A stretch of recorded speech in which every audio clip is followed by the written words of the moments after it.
Hey guys, tonight we wander into the deep folds of a forest that's far too quiet, where moss blankets ancient stone, where the air smells of damp earth and forgotten lives. You can almost hear the slow rustling of leaves overhead, like whispers, like secrets being traded between the trees. Twigs crack beneath your boots, and you pause, sensing something beneath the foliage. A pathway maybe, a sunken wall.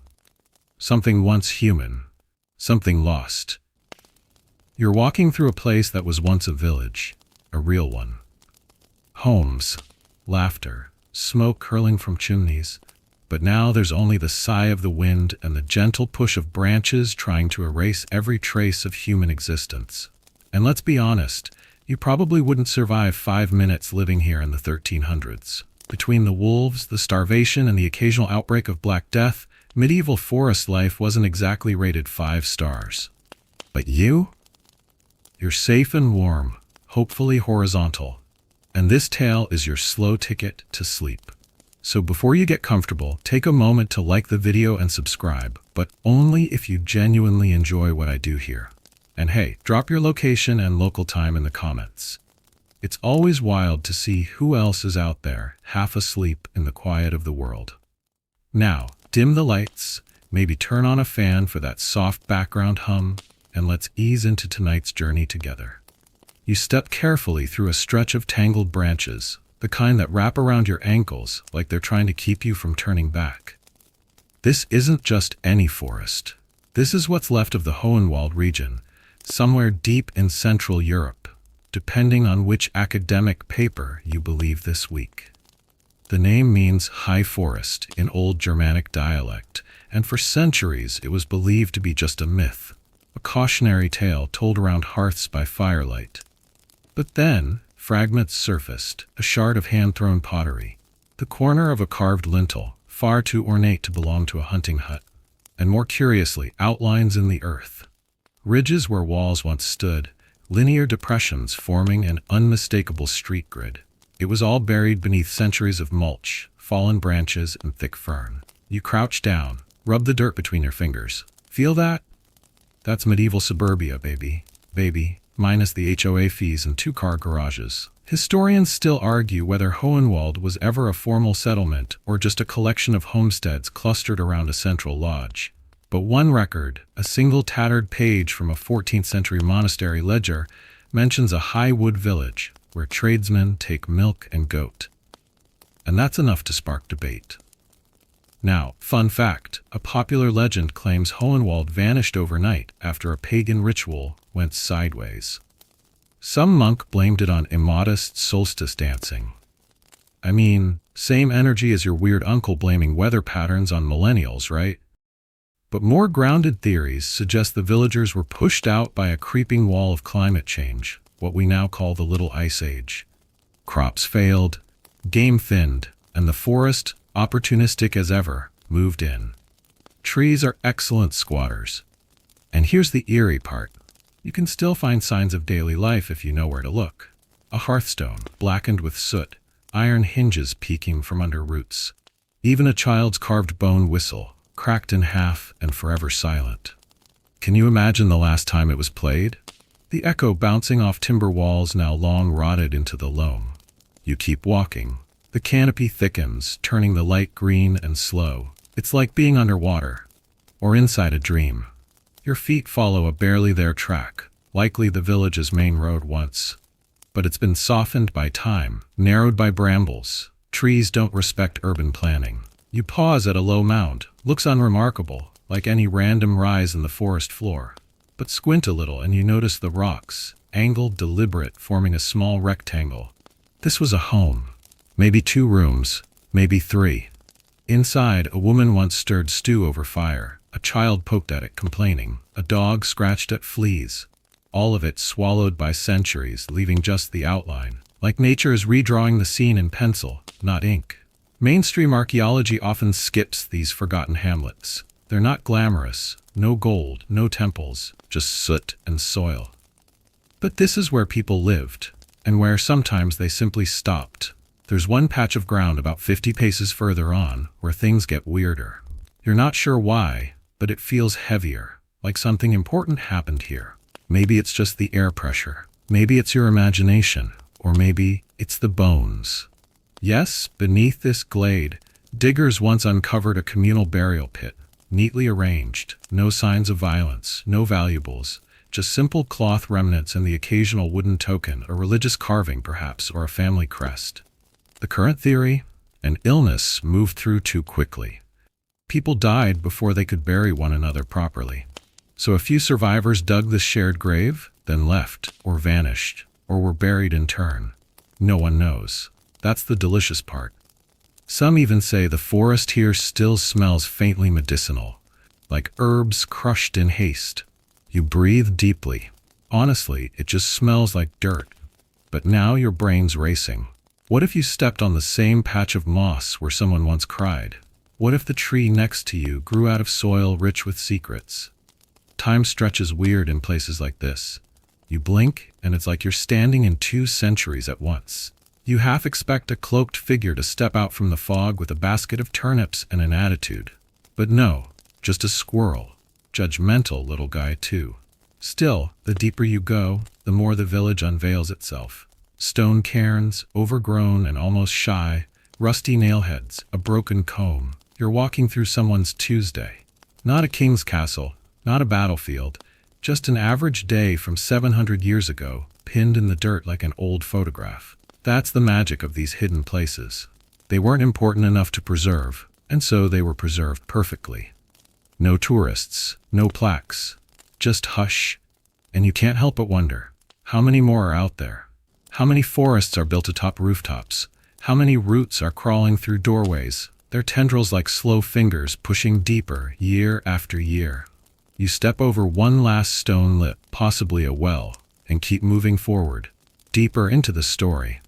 The trail narrows again. The air cools. Somewhere far off, an owl hoots with total disinterest. It's not for you. It's for the village. And the village is still listening. You keep walking, the faint track beneath your feet narrowing with every step, like the forest is gently trying to persuade you to turn around. But you don't. Something ahead pulls you forward. Something old, something nearly erased. As the light grows dimmer beneath the thick canopy, the trees begin to change. The straight pines give way to older oaks, their trunks gnarled and split, roots like crooked fingers curling around the stone. And there, nestled in a shallow hollow, lies what looks like a collapsed wall. One stone on another, barely recognizable. But this is Hohenwald's neighbor. A second vanished village, one that didn't even get a name. Locals sometimes call it the Lost One, or just shake their heads and mutter something about cursed ground. But the few records we do have, mostly scribbled in the margins of dusty abbey scrolls, mention a farming hamlet just beyond the edge of Hohenwald, possibly older, possibly poorer, and almost certainly gone before anyone thought to mark it on a map. You step down into the hollow. It's quiet in a way that hums, like the air's holding its breath. There's a collapsed arch, a doorway, a root cellar, maybe a shrine. You can't tell, and neither can the historians. They're still arguing whether this spot was part of a true settlement or just a temporary encampment. Some claim the villagers migrated seasonally. Others say it was permanent, but faded too fast to leave much behind. And that's what makes it so perfect for tonight. There's a story tied to this spot. It comes from an oral tradition, passed through shepherds and tanners and woodcutters long before it ever reached a pen. It's said that the village disappeared in a single night, not by fire, not by flood, but simply gone. The tale usually begins with a feast, a midsummer one, laughter echoing through timber halls, dancers circling the bonfire, a fiddler, probably drunk, playing a song that twisted its way through the trees like smoke. And then, nothing, silence. The next day, a traveler arrives, finds stew still steaming in clay pots, chairs tipped as if people had just stood and left, garments still drying by the fire. But no people. Not a single soul. Not a single footprint, even in the wet earth. You kneel beside what may have once been a fire pit. The stones are blackened, cracked with age, but still arranged in that tight ring humans seem to favor. There's something oddly modern about it. Like you could toss on some marshmallows and call it a night. Mainstream historians roll their eyes at the tale. Most suspect plague, or maybe carbon monoxide poisoning from poorly ventilated homes. Some speculate a sudden migration due to bandit threats or feudal conflict. But even they admit the site was never resettled, never scavenged. Tools were left behind. Blankets, too. That's rare. Usually neighbors would strip a village bare the second it emptied. So why didn't they? One theory suggests the area was taboo, marked as cursed. Even now, older maps leave this little hollow blank or label it field. A lie told by cartographers who knew better. You brush your hand across a chunk of wood, half buried under moss. It's smooth on one side, polished. Could have been a bench, or maybe a table. You picture it set for supper. Bowls full of barley porridge, a loaf torn in half, a pitcher of mead slowly warming in the heat. It's funny, isn't it? How the smallest details make it real. A single spoon, a worn seat cushion, a teething ring made of antler. These people lived. They breathed. They had headaches and chores and favorite songs, and then they were gone. There's a fringe theory, of course. There always is. This one comes from a particularly excitable Danish folklorist who believed the village had been built on sacred ground, pre-Christian, deeply pagan. He argued that the feast was more than just seasonal fun. It was a rite. And that something went wrong. Apparently, there's a phrase etched into the bark of an old beech tree nearby. Weathered nearly to nothing but deciphered under strong sunlight. We danced until the shadows stood still. Poetic. Unsettling. And not the kind of thing you casually scrawl after a good dinner party. Whether or not the villagers vanished supernaturally or just ran out of time and luck, the forest moved in like it always does. Soft and slow, and the ruins began to sink. Trees took root in floorboards, mushrooms bloomed in pantries, roots split stone like it was stale bread. But some things lingered. There's a patch of ground here, flat and dry, suspiciously moss-free, where people claim nothing ever grows. You pause, staring at it. It does look a bit too neat, like someone swept it. A modern researcher once left a recorder there overnight. The next morning it had captured 9 hours of low humming, not wind, not animal, just a steady vibration, kind of like a medieval refrigerator hum. Scientists couldn't explain it. Historians ignored it. And TikTok did what it does best, turned it into a dance challenge. You smile, stepping around the spot. It's probably just an acoustic anomaly or a prank. But still, you don't step on it. Nearby, you spot the ruins of what might have been a stable. A rusted horseshoe pokes from the dirt. There's no door, but the shape of one remains like a scar in the earth. Horses once stood here. You can almost smell the straw, the sweat, the clop of hooves. And then there's the well. Every old village has one. This one's covered with a thick slab of stone, tilted slightly, cracked down the middle. You peer into the gap. Total blackness. You drop a small twig in. Wait. Plunk. That took longer than expected. That depth suggests this village had ambitions. Deep wells meant permanence. You don't dig that far down if you're planning to leave. It's another puzzle piece that doesn't quite fit with the temporary outpost theory. You rest a hand on the stone. It's cold, slightly damp. There's lichen growing in delicate spirals, like nature's graffiti. And as you stand in this forgotten clearing, you can't help but wonder how many other places like this exist. How many meals were left unfinished? How many fires burned down with no one to stir the coals? Historians still argue whether these kinds of disappearances are just gaps in documentation or evidence of mass abandonment. Some say the era's chaos, plagues, famines, invasions meant entire communities could blink out between census rolls. Others think stories like this are exaggerated, folklore spiraling from a grain of truth. One anthropologist even suggested the original tale was a metaphor for cultural erosion. But that's not as fun as ghosts. Personally, you prefer to believe a little of both. Maybe the people left, maybe something else came. Either way, the result is the same. Silence. The wind picks up, swirling leaves across the empty space. A squirrel chatters angrily from a nearby branch. You startled him. Or maybe he's just trying to warn you, because this is only the second village, and there are 16 more ahead. 16 more stories hidden beneath moss and mulch. 16 more echoes.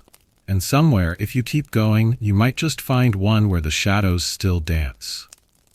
The path doesn't so much open as it gently reveals itself, one muddy footprint at a time, until you find yourself walking along a strange trench, shallow, but too straight to be natural. It snakes through the underbrush, sunken between banks of earth that look suspiciously man-made. This is no accident. You've stumbled onto a holloway, one of England's oldest roadways, formed by centuries of foot traffic, cartwheels, and herds of sheep slowly grinding down the soil between hedgerows. Picture a green canyon, carved not by rivers but by routine. Holloways were the medieval highways, only instead of billboards and fast food signs, these were lined with bramble, singing birds, and the occasional angry goose. And they often led to villages that, like footprints in wet grass, eventually vanished. But the holloways remained. They always do. You follow the winding cut, feet crunching softly on fallen leaves, your hands brushing against damp, fern-covered walls. In some places, the path sinks more than 10 feet below the surrounding landscape, the trees forming a roof above you like a living tunnel. There's an eerie hush here, the kind that muffles your breath and makes your footsteps sound a little too loud. The birds aren't absent, but they're holding back, waiting to see what kind of human you are. Somewhere along this sunken way once stood a village known as Wessendale, or Wessie's Dale, depending on whether you trust monks or merchants. It was one of dozens of hamlets that dotted the English Midlands around the 12th century. Gone now, not burned, not conquered, just absorbed. The nearby forest, then young and manageable, is now a tangled elder. Trees have grown thick over cottage plots, and roots have folded roads like fabric. You step through a gap in the hedge, and there, almost invisible, is the outline of a rectangular platform covered in moss, probably a longhouse, or perhaps a granary. Mainstream records mention Wessendale only once, in a taxation ledger from 1278. 5 households, 3 plow teams, 1 unmarried priest. Imagine that poor guy, stuck hearing everyone's confessions in a town with no privacy. Yes, Bertram, I know you stole turnips again. Historians still argue whether Wessendale died out due to soil exhaustion or something more abrupt. One school of thought insists the local stream shifted course during a flood and left the village parched. Another suggests that a nearby manor's expansion absorbed the land, evicting peasants to clear space for sheep. You know, the classic medieval gentrification. But for some reason, the holloway here remains stubbornly visible, worn deep, lined with ivy, and just wide enough to suggest heavy use. Which begs the question, if no one lives here, who kept walking this path? That brings us to the whisper stories. Local legend has it that Wessendale never truly emptied, that some villagers remained too stubborn or too strange to leave. Travelers passing through claimed they heard voices, bells, once a song. One fringe researcher with a real fondness for old boots and no love for peer review once claimed to have recorded faint choral harmonies in the holloway just before dawn. Said it reminded him of early English plain chant. His audio, naturally, was corrupted. Or maybe it was just a bad mic. Either way, he hasn't been invited back to the University of Sheffield since.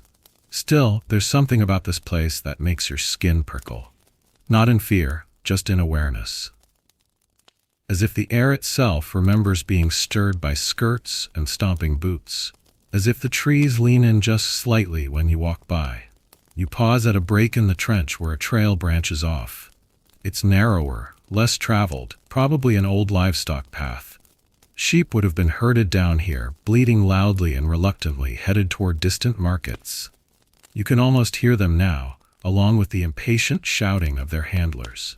There's a stone at your feet, partially buried with a curious marking carved into it. A spiral.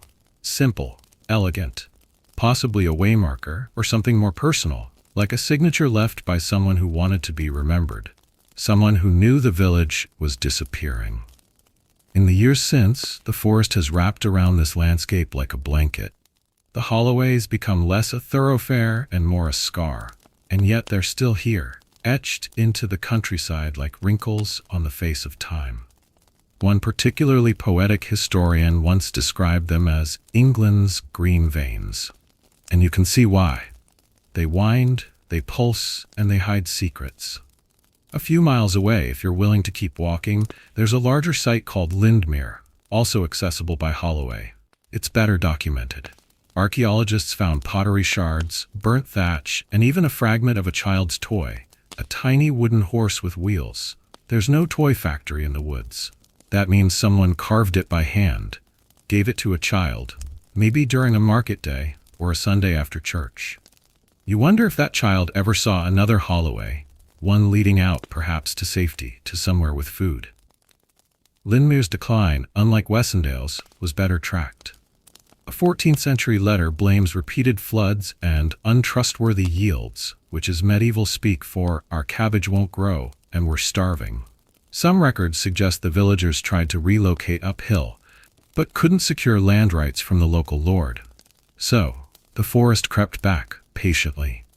Like always, there's something quietly brutal about that. No fire, no war, just inconvenience and slow decay. Imagine packing your things, leading your family down a sunken path you've walked since childhood, knowing you won't return, that someone else might, but only to wonder what happened. You pass a particularly dense thicket and spot something odd. A row of stones, too evenly spaced to be natural. You push through vines and there it is, a collapsed wall, maybe chest high, forming a rough boundary. Not for defense, for property. This was a garden. You crouch and run your fingers through the soil. It's soft, rich. You find a scrap of terracotta, possibly from a planter. Maybe mint grew here, or lavender. You can almost smell it, mixing with the damp earth. For all our romanticization of medieval life, it was deeply unstable. Life expectancy hovered around 30. Disease spread fast. One bad harvest could unravel a community. And yet, someone planted flowers. Someone loved the scent of mint in the air. You stand and take one last look back down the Holloway, now half in shadow. The trench glows softly in the evening light, a green ribbon twisting through the past. It's easy to believe the stories, of songs, of whispering ghosts, of villagers who still tread the path when no one's watching. Because the thing about Holloways is, they don't just go one way. Sometimes they remember where you've been. And sometimes, if you walk far enough, they lead you right back into the story. Your legs begin to ache as the forest thickens again, the ground squishing softly underfoot with that quiet, mossy give. You've lost the Holloway behind you, its trench fading into the earth like a memory. Now you walk through a sea of green shadows, trees so tall and tight-knit that the sky is a mere rumor, flickering above in thin shafts of light. Everything here smells alive and old. And then you hear it. A rustle that's not quite breeze, a snap of twigs from somewhere too close. You freeze. The forest does too. For a long second nothing moves. Then it appears, low, gray, and impossibly silent. A wolf. Not some ancient medieval phantom, but a real animal. Its yellow eyes lock with yours, not in fear, not in aggression, but in mutual, low-key surprise. You're both trespassers here, and in that moment, it clicks. This place, this part of the forest was once a village. But when the people vanished, something else moved in. You blink, and the wolf is gone, melting between the trees with that liquid ease only wild creatures have. You exhale, deeply aware that you're not at the top of the food chain anymore. Welcome to what scholars call rewilded settlements, abandoned human spaces where nature didn't just return, it thrived. These places weren't overrun by vines and decay. They were actively repopulated, by plants, sure, but also by animals. Wolves, boars, lynx, even bears. In parts of what's now Poland, entire villages were vacated during medieval land wars. The buildings stood empty for decades, then centuries. One such place, known today only as Góra Zmarłych, Hill of the Dead, was left so long that wolves took over. Not just passing through, living there, raising pups inside collapsed homes, marking territory with howls and shredded bark. Historians still argue whether these animal reoccupations were short-term or multi-generational. Some say the wolves eventually moved on when the structures collapsed entirely. Others believe a new ecological equilibrium formed, one that lasted until the return of modern farming centuries later. Here's a quirky tidbit for you. In one particularly remote location, archaeologists found claw marks inside a chapel's stone steps. Deep ones. Analysis suggested they belonged to a bear. So either this bear had aspirations of monastic life, or it made a very poor navigational choice. But it raises questions. How long does a building have to stand empty before it belongs to the animals? And what happens to a place's memory when humans are no longer the ones shaping it? You step forward, passing under a rotted archway. Once a doorway, now little more than two leaning posts. The structure behind it is gone, eaten away by wind and time. But the bones of the village remain, the faint ridges of house walls, the lumpy swell of a buried well, a broken wagon wheel still clinging to one rusted bolt. And then, hoofprints. Fresh ones. Probably deer, judging by the size and pattern. But something about them feels ceremonial, like nature is holding a quiet procession through human ruins. Or maybe it's just that everything here moves with such unhurried dignity. You reach what may have once been the village square, though it's hard to say. A slightly clearer patch in the foliage, a pile of stones that might have been a public oven or a gathering spot. And here, nestled between two fallen birches, is something uncanny. A patch of earth that's been cleared. Not by humans. The leaves are pushed aside, the soil flattened, there's fur snagged on nearby bark. Wolves again, or wild boars. Maybe they sleep here now, or maybe it's a den. You wouldn't want to find out the hard way. There's a concept in ecology called trophic rewilding. Basically the idea that removing humans from an area allows top predators to return and rebalance the ecosystem. What they don't tell you is how fast it happens, how quickly animals reclaim our absence. One researcher once said that if humans disappeared today, it would take only a few decades for cities to crumble and forests to overrun them. But villages like this one? They vanish faster, less concrete, fewer boundaries. Once the chimneys stop smoking, the woods don't hesitate. You wonder if the last villagers saw the first wolf return. Maybe it wasn't even violent. Maybe the wolf stood at the tree line, just watching. Curious, waiting for the right moment. There's a legend, of course there is, tied to one such village in Transylvania, where it said the villagers fled during a prolonged siege, leaving behind their elderly and infirm. When they returned months later expecting carnage, they found something else: peace. The wolves hadn't attacked. Instead, they'd nested in the homes, curled up beside crumbling hearths, and scavenged only the outer ruins. Some believe the wolves sensed the sacredness of the space. Others just think there wasn't enough meat. Quirky or not, the idea of wolves respecting walls feels oddly comforting, like nature's version of house-sitting. But not all stories are so gentle. In one case, a team exploring a long-abandoned Norse settlement in the forests of Sweden reported finding bones scattered in a very deliberate pattern, arranged in concentric circles, with stones placed at intervals. Not human bones, mind you. Goat, pig, deer, as if something or someone was conducting rituals, or perhaps just playing. The team camped nearby. They didn't stay the second night. There's an open debate about whether these animal-occupied ruins constitute a phase of village life or simply a footnote in their decay.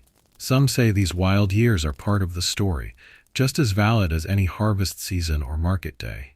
Others see them as erasure, the final chapter before total collapse. You find a bench or something close to it, collapsed under ivy. A soft bed of pine needles has gathered on one side. You sit down slowly, brushing off a spider that looks mildly offended at the intrusion. The air is thick here. Not oppressive, just ancient. And for a moment you try to see it. The wolves prowling through narrow alleys, deer stepping lightly over flagstones, fox kits tumbling over the ruins of a fireplace. Nature not as destroyer, but as curator, cleaning up, repurposing, rebalancing. You glance around. The forest doesn't seem menacing, just in charge. One final story floats to mind, an account from a 16th century traveler who stumbled across a village where every house had been torn open, not by fire or war, but by sheer brute force. Roofs collapsed inward, doors ripped from hinges. He described it as though the woods had grown teeth. He never returned. And no one ever identified the village again. Creepy? Absolutely. But maybe he was just projecting. Maybe he saw the aftermath of centuries of wind and snow and root and mistook it for violence. Because the truth is, forests do grow teeth. Not out of malice, just out of time. Everything sharpens here, slowly, patiently, without intent. And when the people are gone, the wolves aren't angry. They're just present. You rise from the bench, stretching gently. The wind carries a faint howl, not close but not far. You smile. It's probably just the breeze, or it isn't. Either way, the path winds onward, and you're still not alone. You move on with a slower gait now. There's something about sharing space with wolves, even ancient, long-gone ones, that makes you more conscious of your footsteps. More deliberate. Every branch you brush aside, every soft patch of moss you cross, feels like stepping into another person's home without knocking. The woods begin to open slightly, revealing patches of sunlight that spill in between treetops like warm syrup. It feels oddly domestic here. Not like wilderness, but like something that used to be managed, cared for, shaped. That's when you spot it, half buried in ivy and shadow. A stone threshold, still neatly squared, half swallowed by earth. You step over it and into what used to be a building. There's barely a trace of walls now, but the foundation lines remain. The forest floor dips here, forming a hollow that gently cups your feet as you explore. You're in what was once the heart of a village, and something about this space feels arrested, like it stopped mid-sentence. In fact, when archaeologists unearthed this site, a real one by the way, deep in the Austrian Alps, they found something strange. Stoneware bowls still on the table, a loaf of bread, fossilized in place, split down the middle like someone was about to slice it. A spoon on the floor. A chair toppled, but not shattered. And here's the kicker. A pot of stew, long dried and hardened, was still resting over the hearth's ashes. No signs of struggle. No fire. No looting. Just abandonment. Quiet and complete. Historians still argue whether this village fell victim to a sudden illness or simply fled a fast-moving threat like raiders or landslides. But there are no burn marks, no blade gouges in the doors, no crushed lanterns or scattered valuables. Whatever made the villagers leave, they didn't fight it. They just stood up and walked away. You pause next to where the hearth would have been, imagining the last fire crackling there. Was it night? Was there music? Someone's boots drying by the stone? You brush your fingers along the edge of a mossy beam, wondering if it once held a kettle, heavy with steam and spices. One particularly odd detail found by the excavation team? A game board, similar to Nine Men's Morris, with carved wooden pieces still in place mid-play. 2 players, locked in silent competition for the last 700 years. Now, one fringe theory, because of course there is one, suggests that the entire population vanished due to a form of mass hysteria, that a religious leader or traveling prophet swept through the town and convinced the inhabitants to follow him into the forest, seeking some promised sanctuary. There are vague references in regional folklore to a gray preacher who led the silent flock into the high woods. No bodies were ever found. Of course, mainstream scholars dismiss this. They lean on environmental theories, like the nearby mountain stream suddenly freezing, making survival impossible. One climatologist even suggested that a particularly harsh frost descended earlier than usual that year. The village, already low on food, had no choice but to evacuate. Still, why leave the stew? A more grounded, if equally unsettling theory is illness. Plague, maybe. Or ergot poisoning, a hallucinogenic mold that grows on rye bread. If the entire town had eaten contaminated loaves, they might have started seeing things, hearing voices, feeling a communal urge to go. But that doesn't explain the absence of panic. No broken fences, no smashed shelves, no scrawled warnings or hasty bundles of supplies, just dinner, waiting for a family that never came back. You step to the far end of the structure, where the wall dips lower, and find what may have once been a bedroom. There's a plank of wood sticking out from the soil, too straight, too clean to be just a root. You kneel, brushing away damp leaves, and reveal the remains of a bed frame. No mattress, just wooden slats, bowed from age and pressure. Someone dreamed here. Someone pulled a blanket over themselves and stared at a roof that's long since vanished. Maybe they stared at smoke curling up into thatch. Maybe they listened to a dog barking outside. Maybe they tried to guess what the next day would bring. Joke's on them. It brought silence. And the strangest part of this whole place? It feels recent, not like something from 700 years ago. More like the kind of ruin you'd expect to find in an abandoned frontier cabin. Maybe a house left to rot in the 1920s Dust Bowl, something still tethered to now. That's the thing about certain ruins, they don't erode in ways you expect. Sometimes they resist time just enough to feel familiar. Human. As if the walls themselves are trying to remind you that people once loved and fought and spilled soup here. You stand slowly, listening. The wind rustles the trees overhead, but there's no wildlife sound here. Even the birds seem to be holding a respectful distance. Some believe spaces like this retain what they call resonant memory. Not ghosts exactly. Nothing dramatic.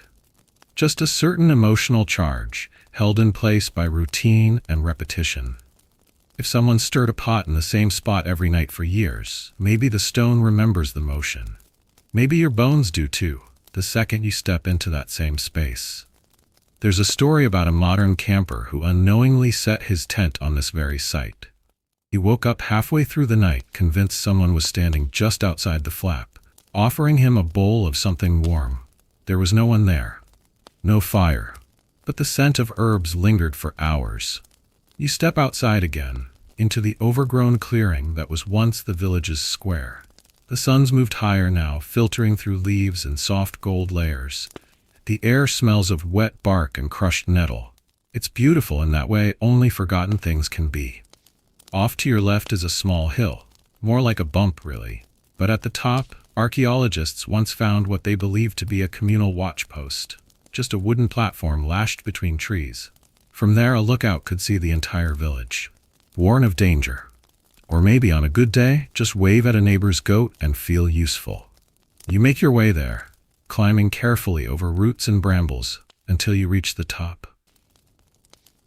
There's nothing left of the platform now, just a dip in the soil and a scattering of old rope fibers, but the view is still clear. And from here, you can almost picture it. The village alive again. The square bustling, someone hanging laundry on a line between trees, children chasing chickens, a pot of stew gently bubbling, someone yelling because they dropped their only spoon again. Normalcy, joy, mundane miracles, and then, poof, gone. You breathe deep, the forest is still here. The bones are still here, but the people vanished so completely that even their stories barely survived. Still, they left something behind. Not just ruins, not just moss-covered beds or fossilized dinner. They left presence, a hush, a wait, that moment just before a whisper. You step back down the hill, brushing the tree trunks gently as you pass like patting the shoulders of old friends. No need to wake them. Let them sleep. After all, you're only passing through. The next stretch of forest is quieter still, the birdsong thinning out until it becomes little more than suggestion. You wouldn't say it's ominous exactly, just tentative. Like the forest itself is watching what you do next. You follow what might have once been a road. The stones are faint beneath the weeds, spaced just right to trip you if you're not paying attention. A few broken cobbles peek through the moss, the kind laid by hand long before machines did the job. Someone placed these one by one, guiding carts and donkeys along the route to what was once a humble monastery. Or at least, that's what the maps say. You reach a fork in the path where a wooden sign should be, but isn't. Instead, there's a collapsed pile of stone, too precise to be natural, too haphazard to be helpful. It's here you realize that things begin to get strange. The monastery of St. Lorien was supposed to be simple, modest, tucked into the woods as a retreat for Benedictine monks fleeing political heat in the nearby town of Rendsbruck. Founded in the late 1200s, it was recorded in no fewer than 3 ecclesiastical documents. There were maps, letters, even a short mention in a local saint's miracle ledger, something about a goat being healed of its limp after a monk sneezed on it. That part's likely embellished, or very poorly translated. But here's where it gets tricky. For hundreds of years, no one could actually find the monastery. The maps pointed here, this exact stretch of forest, but search after search turned up nothing. A few wall fragments, sure. A lone stone basin that might have been a baptismal font. But no building, no clear layout. It was as if the entire structure had slipped between the cracks of time. And then someone looked closer at the map. A historian named Elizabeth Gregor, working through the archives in the early 1900s, noticed something odd. The original monastery plans had been copied from an even older set of blueprints, written not by monks, but by a secular architect working under pressure during a plague outbreak. His measurements were enthusiastic. His notations were inconsistent, and his habit of labeling things with poetic flair made for some fantastic misdirections. For example, he labeled the outhouse as Chamber of Earthly Release. Sounds holy, right? Gregor realized that every previous expedition had been reading the map too literally. She adjusted for slope, rotated the cardinal directions slightly, medieval compasses were apparently drunk half the time, and moved the search radius by 400 meters. Boom. Monastery. Or what was left of it. You step into a clearing where the structure now lies, collapsed inward, its walls thick with moss, but unmistakably there. The nave, the cloisters, even the garden patch where monks once grew herbs and vegetables. It had all been hidden by poor geometry and generous foliage. And the best part? Inside one of the cells, those tiny monk rooms made for maximum guilt and minimal comfort, was a mural. A fading fresco painted directly onto the stone. It showed a forest, not unlike this one. In the center, a strange angular church that didn't match any known architectural style. And around it, human figures bowing to something. A shadow, maybe. A shape with too many lines to be a person. Fringe theorists, naturally, lost their collective minds. Proof of forest deities, one cried. Early alien worship, said another. One guy insisted it was a poorly rendered owl. Everyone agreed it was weird. Historians still argue whether the mural was symbolic, prophetic, or just the product of a monk with too much free time and access to questionable mushrooms. There are notes in the monastery's food ledger referencing blessed broth of damp cap, which might explain a lot. But the real mystery came later, because just beyond the monastery's remains, in a tucked-away annex no one had initially noticed, was a smaller structure. Round, almost subterranean. Gregor believed it to be a scriptorium, a place for copying manuscripts. But when they cleared the debris, they found no books, no desks, just one massive stone table with grooves carved into the top. And in the center of that table, a single hole, perfectly circular, about the width of your wrist, leading down into darkness. No one's figured out what it was for. Some suggest a ventilation shaft.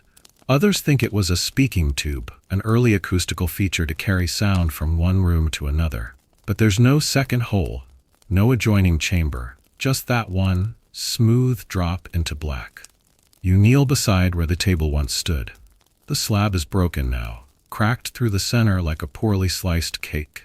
Moss grows along the grooves. Rain has collected in shallow divots. But that central hole remains. You drop a pebble into it. No sound, no splash, just a long, bottomless silence. It's probably clogged, you tell yourself. Probably filled with dirt and leaf matter. But a tiny part of your brain itches. What if it's not? What if it's still open? One theory, admittedly from a less than peer-reviewed corner of the internet, claims the monks used the shaft for confession. That they spoke into the hole, and the forest answered. Not metaphorically, audibly. You can't prove they're wrong. More grounded scholars think the monastery's rapid disappearance from maps was simply due to poor record-keeping and environmental decay. The trees grew fast, the paths faded, and the monastery's original supporters died out without heirs to maintain its memory. But there's one document, an unsigned letter found in a separate abbey, that hints at something else. The Brothers of St. Lorien have closed their gates, it reads. Not from plague or hunger, but from knowing too much. They say the forest is not quiet. They say it speaks when the wind dies. I am not sure I believe them, but I no longer visit. You stare into the trees. The wind has died. And for just a moment, you think you hear something. Not quite speech, not quite song. A pressure in your ears, like someone humming at a frequency too low to register properly. You shake it off. Probably your imagination. or the acoustics bouncing weird off broken stone. Still, you don't speak, just in case. Instead, you make your way around the edge of the ruins, brushing past tall grass and collapsed beams. A few rusted tools lie scattered, a chisel, a loop of chain, nothing fancy, just the quiet remnants of a life so structured, so quiet, it practically disappeared while still upright. And that might be the most haunting thing of all. The monks didn't die in battle. Their church wasn't burned. Their walls weren't torn down in a fury. They simply faded.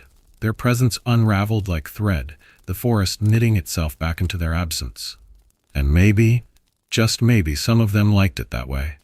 You follow the old path once more, the stones more confident now beneath your feet. The trees begin to close in again, forming a tunnel of green. Behind you, the monastery rests in silence. Ahead, the next village waits. The trees part again, but not all at once. It's like curtains slowly drawing back, reluctantly, creaking on the rails of time. The path before you turns to softer earth, padded with leaf litter and thick with that scent of rot that somehow smells clean, like everything has finally let go. You feel it more than hear it. The hush, the weight of a place that once held ceremony and song. The forest dips into a shallow basin, and in the middle of it lies the crumbling remains of a church, its stone ribs poking out of the ground like the bones of some giant creature that once tried to kneel. This is what's left of St. Marie's Parish, or as it's known by locals who refuse to step foot near it, the Phantom Chapel. Nestled in northern France, it once served a village whose name has been lost, erased even from oral history. The church, though, remains. Barely. You step over a tumble of stones that may have once formed the archway. One lies flat, a smear of faded carving still etched along its edge. A cross, a half circle, maybe a fish, maybe not. And right there in the mossy silence you pause, because the air here has changed. There's a smell, not unpleasant, not strong, just unexpected. The faintest wisp of beeswax, and something smoky like candles long since snuffed. You breathe deeper, trying to locate the source, but the scent vanishes as quickly as it arrived. That's when it hits you. There are no birds singing. Not a single trill. Not a rustle of wings. Only your own breathing, loud and uncertain. And the feeling that something is waiting. The church ruins are mostly collapsed, but one corner still stands. A fragment of the chancel wall, its stones leaning inward like they're clinging to each other. Between two heavy beams choked in ivy, you spot a half-intact stained glass window. No color left, just shards of smoky glass catching the filtered sun in broken kaleidoscope patterns across the dirt. You kneel beneath it, and it feels exactly like a chapel should feel, still, sacred, and vaguely judgmental. The most fascinating thing about St. Marie's is how untouched it is. No signs of looting, no graffiti, no empty beer cans or modern trash, no idiot tourist carving initials into stone, just ruin, pure and simple. There's a reason for that. Locals say the chapel is cursed, but not in the typical lightning bolt blood on the doorstep kind of way. This curse is quieter, more polite.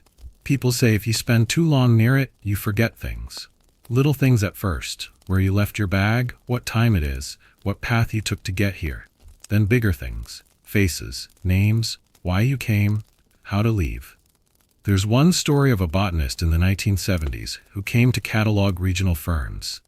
His camp was found a few days later, abandoned.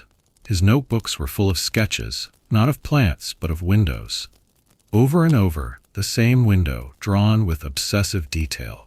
Mainstream scholars dismiss it, of course. Blame mold spores, exposure, disorientation. One team suggested the area has an unusual magnetic field, which can affect the brain's sense of direction. That would explain the frequent reports of people walking in circles, unable to retrace their steps, even with GPS. Historians still argue whether the church was built before or after the village collapsed. Some believe it was an attempt to sanctify cursed ground. Others think it was the last building to fall, abandoned when the villagers no longer had a reason to gather. There are no baptismal records, no graves, just the building, and its silence. The only interior artifact ever recovered was a small wooden icon, Mary, holding a child whose face was rubbed smooth by centuries of devotion. The icon now rests in a museum in Paris behind glass. Every year it attracts a few dozen visitors who come not for religious reasons, but because they've read the stories. You stand and step further inside the outline of the church. Your foot knocks something solid. You crouch and brush away moss to reveal a candle holder. Iron, rusted but still mostly intact. It's shaped like a cluster of branches twisted into a starburst. Elegant, handmade. You try to imagine it lit, warm wax dripping, shadows stretching long across cold stone. There's another smell again. Smoke faint but insistent, like someone somewhere nearby is burning incense in a room that no longer exists. You turn slowly. There's nothing. Just trees and stone and silence. One fringe theory, by a now retired scholar with a fondness for red wine and conspiracy, suggests the church was part of a secret sect. A breakaway faction from the mainstream church that practiced some odd hybrid of Christianity and pre-Roman forest worship. According to his research, the entire region was once dotted with sacred groves, tree circles where seasonal rites were held. His theory? St. Merives was built directly over one such site. That would explain the odd alignment, true north to the winter solstice sunrise, and the lack of traditional Christian iconography. No saints in the glass, no crucifixes, just trees. Always trees. Of course, that theory was laughed out of most academic circles, but still, the oddities remain. You step toward what may have once been the altar. A single slab still sits there, cracked through the center, its surface worn smooth. You run your hand across it and feel grooves. Not letters, but shallow carvings. Repeated symbols. Circles within circles. A spiral that ends not with a point, but with a hole, like something should be placed there. Or pulled from it. You don't stick your finger in. You're not that curious or foolish. Instead, you sit on a half-collapsed bench by the doorway, what would have been the entry where parishioners crossed themselves before stepping into the holy place. It creaks under your weight, but holds. And you listen. Still no birds, no insects, no wind. But you notice something strange. Your breathing has slowed. Your thoughts, too. Like the air here carries more than just oxygen, like it's laced with calm. You blink. You've been sitting here longer than you thought. Time stretches oddly near St. Merives. Even professional teams who've tried to map the site often report confusion in their notes. Days recorded out of order. Photographs mislabeled. One researcher discovered an entire roll of undeveloped film that showed only the same angle of the chapel window, 50 times, and he swore he only took 3 photos. Whether it's magnetic fields, carbon monoxide, mass suggestion, or something older, the effect is real. You check your watch. It's fine. Ticking away like normal.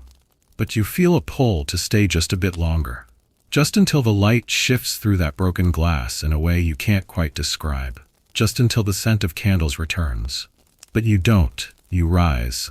Step over the broken stones, pass beneath the arch again, and the moment you leave the threshold, sound returns. A bird calls. Leaves rustle. Something small and furry darts across the path. Life stirs again. You don't look back. The chapel is behind you now. Sleeping. Watching. Waiting for the next visitor to sit too long, to breathe too deep, to forget just enough. And the forest swells around you once more, eager to show you what else it has hidden. Because one village still holds a secret that rings out in the wind. A bell. One that no one ever found. But they say, sometimes, just sometimes, you can still hear it. You leave the phantom chapel behind, following a path that feels slightly more sure of itself. It curves uphill now, rising out of the basin like a spiral staircase made of dirt and roots. The trees here are younger, thinner, spaced just far enough apart to allow slivers of sun through the canopy. For the first time in what feels like hours, you feel warm light on your shoulders. It's comforting, but fleeting. Because what comes next is a story of endings, and of what grows in their place. The path leads you to the rim of a shallow valley, and at the bottom you see it. A field completely overtaken by green. Brambles twist through broken walls, trees have erupted through rooftops, and in the center of it all, half buried by wildflowers and grasses, is the crooked spine of a once thriving village. This is what happens when the Black Plague comes calling. We talk about the plague like it was an event, a moment in history. But in places like this, it wasn't a single moment. It was a drawn-out erosion of life, a season of disappearance. Not with fire or war, but with fever and breathlessness and quiet doors closing for the last time. This village, whose name varies depending on the translation, sometimes Viramont, sometimes Virad Montem, was recorded in local taxes as housing nearly 130 souls in the mid-1340s. Farmers, woodcutters, and millers. A baker who reportedly made a honey bread so good it once got him out of jury duty. But within 2 years, only a handful remained. And they didn't stay long. What was left behind became this, a garden for trees. You descend into the valley, careful where you step. Roots crisscross the ground like veins. Some of the stonework is still visible, a row of foundations. A well, sealed by time and moss. A grinding wheel, now serving as a pedestal for mushrooms the size of dinner plates. Here's the thing no one tells you about plague towns. They're almost always beautiful. Eerily so. Because where people left, nature filled the gaps with reckless generosity. Lilies where bedrooms were, oak groves in the town square, blackberries bursting through the apothecary's door like they have a prescription to ruin.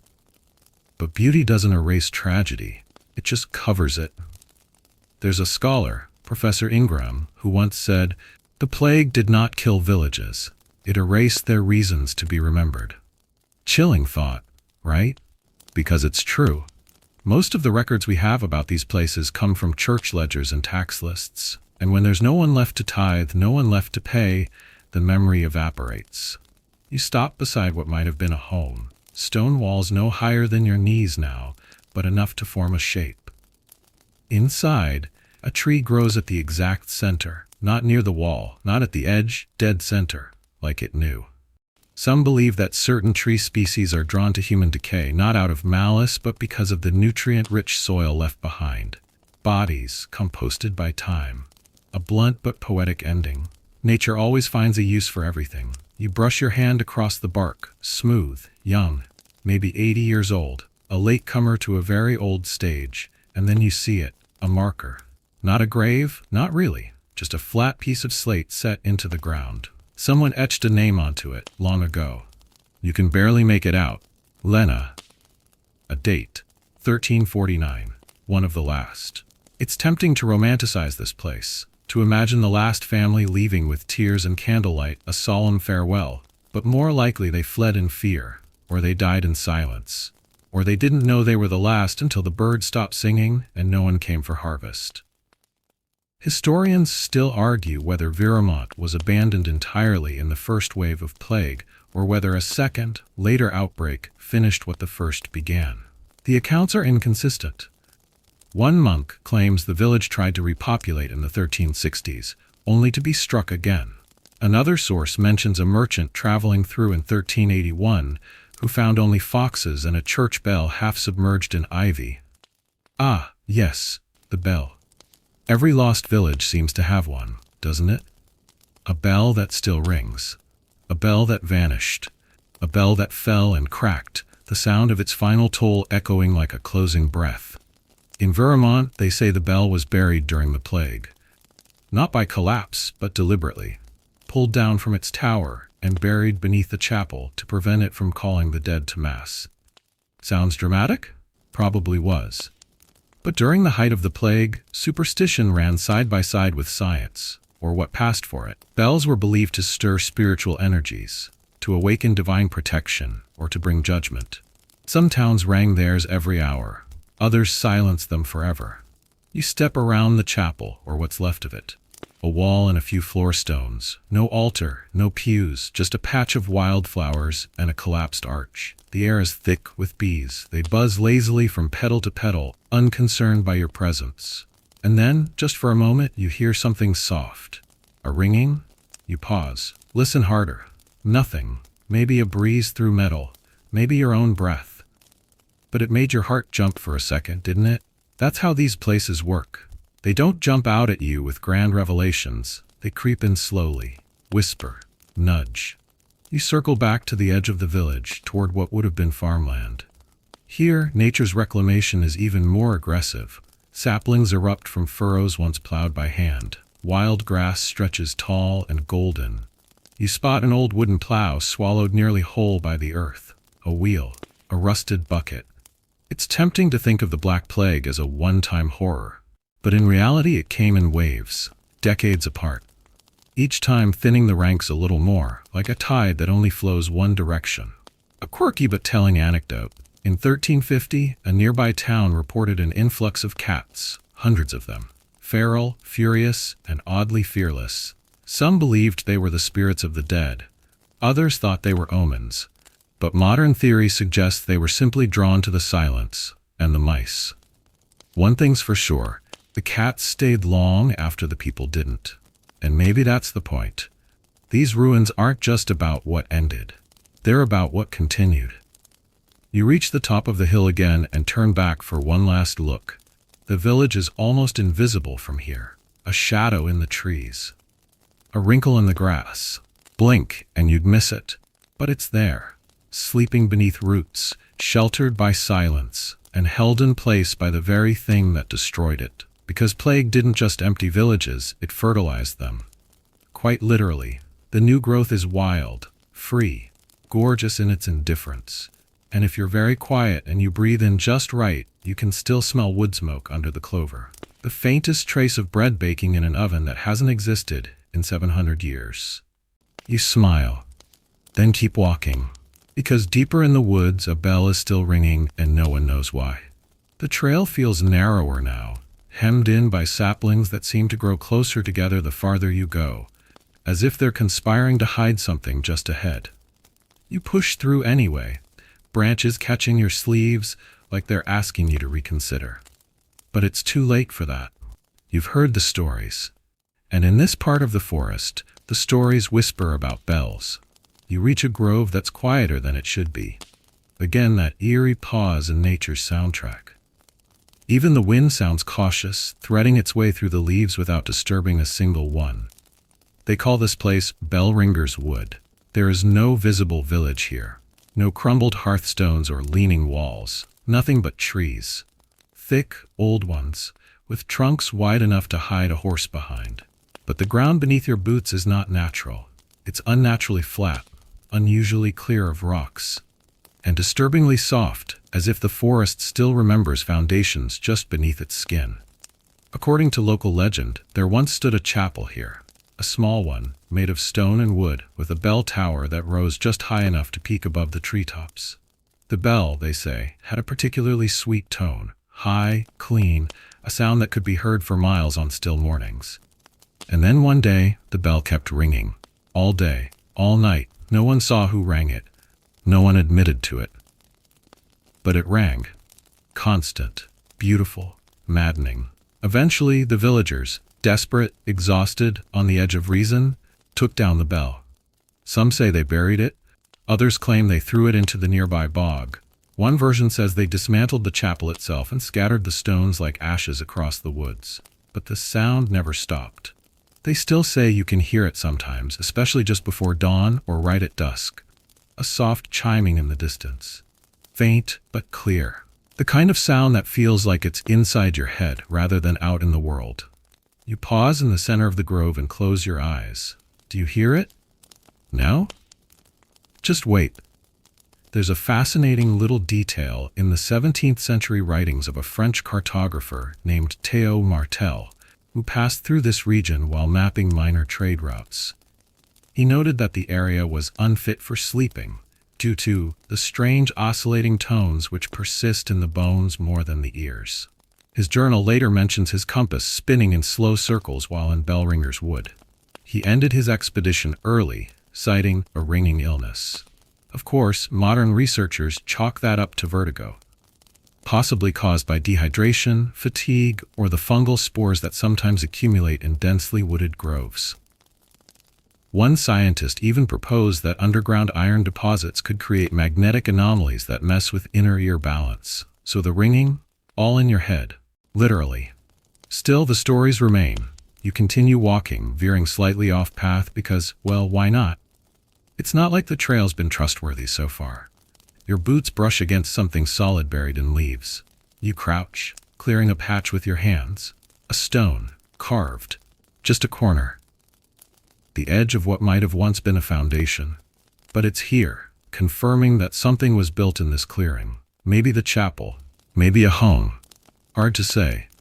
The stone has a faint groove. Could be a letter or could be erosion. You don't dig further. The forest feels like it would disapprove. Instead, you sit on a low root and listen again. Still no bell. But the silence has texture. Like something just ended, or is about to begin. There's a story passed down in fragments by woodsmen in the region. None of them agree on the details, but the skeleton remains the same. A bell that could not be silenced, and a village that unraveled because of it. In one version, the sound made people forget their names. In another, it drew animals into the village at night. Foxes, wolves, even bears, drawn like moths to a flame. In the strangest version, the bell was not made of bronze, but of bone. That's clearly nonsense, right? Historians still argue whether Bellringer's Wood was ever an actual village. Some believe the entire story is just metaphor, an allegory for grief or war. Others point to soil records that show signs of human cultivation and shallow burial pits, possibly graves.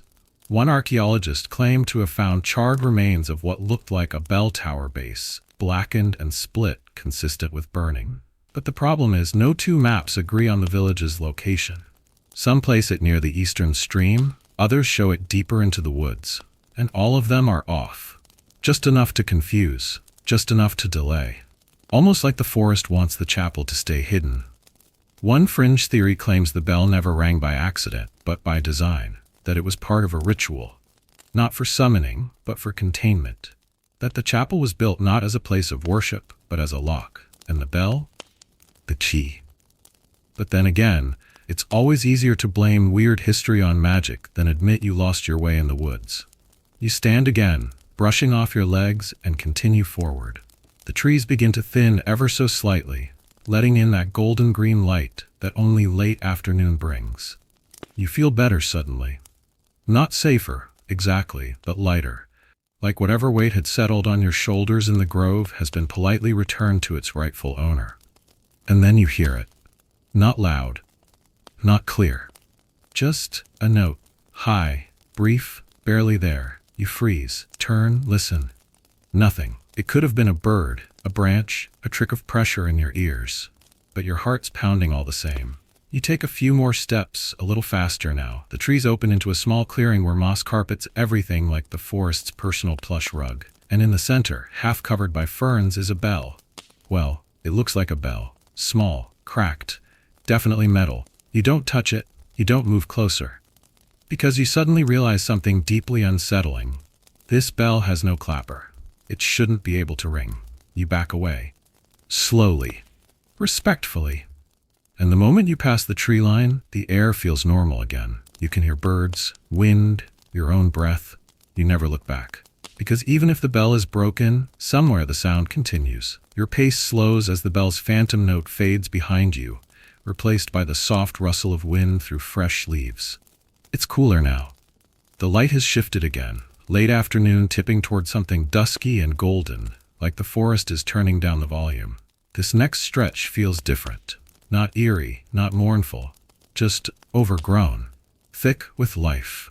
Trees packed close together, moss draped in ropes across branches like abandoned scarves. Underfoot, the forest floor is dense with ferns, saplings, and clusters of wild mushrooms pushing boldly through centuries of accumulated soil. You've arrived at one of the stranger phenomena in this slow-motion history. A place where the forest didn't just return, it grew too fast. You crest a gentle hill and see it below, a sudden density of green. Not just trees. Layers of vegetation, stacked and tangled like someone hit the fast-forward button on nature. The place looks impatient. This was once a village, though you'd never guess it. The forest here is thick and aggressive, claiming the land with such enthusiasm that even modern drones have trouble capturing the layout. But archaeologists have tried, and what they found beneath the canopy is nothing short of bizarre. Stone walls perfectly preserved, protected by root systems that grew around rather than through them. Wells still intact. Clay pots buried beneath feet of humus, but not shattered. All of it entombed in greenery. Not rotted, not destroyed, just hidden, like nature tucked it all away for later. The working theory? Climate shift. Historians still argue whether this particular stretch of woodland, somewhere in what's now southwestern Germany, underwent an unusually aggressive reforestation in the 15th century. A minor drop in temperature from the Little Ice Age may have slowed farming productivity. Crops failed, people left. And with the humans gone, the trees came roaring back. Here's the weird part. Recent studies using LiDAR, those fancy laser scans that let you see through vegetation, revealed a perfect street grid under the trees. Roads, courtyards, even what looks like a mill. No signs of fire. No signs of battle. Just silence. One researcher compared it to Pompeii, except instead of ash, it was leaves. You walk through a section where the ground rises slightly, and the trees grow thicker in a suspiciously regular pattern. You count the spacing. Each trunk stands about 6 feet apart, in straight lines. Unnatural.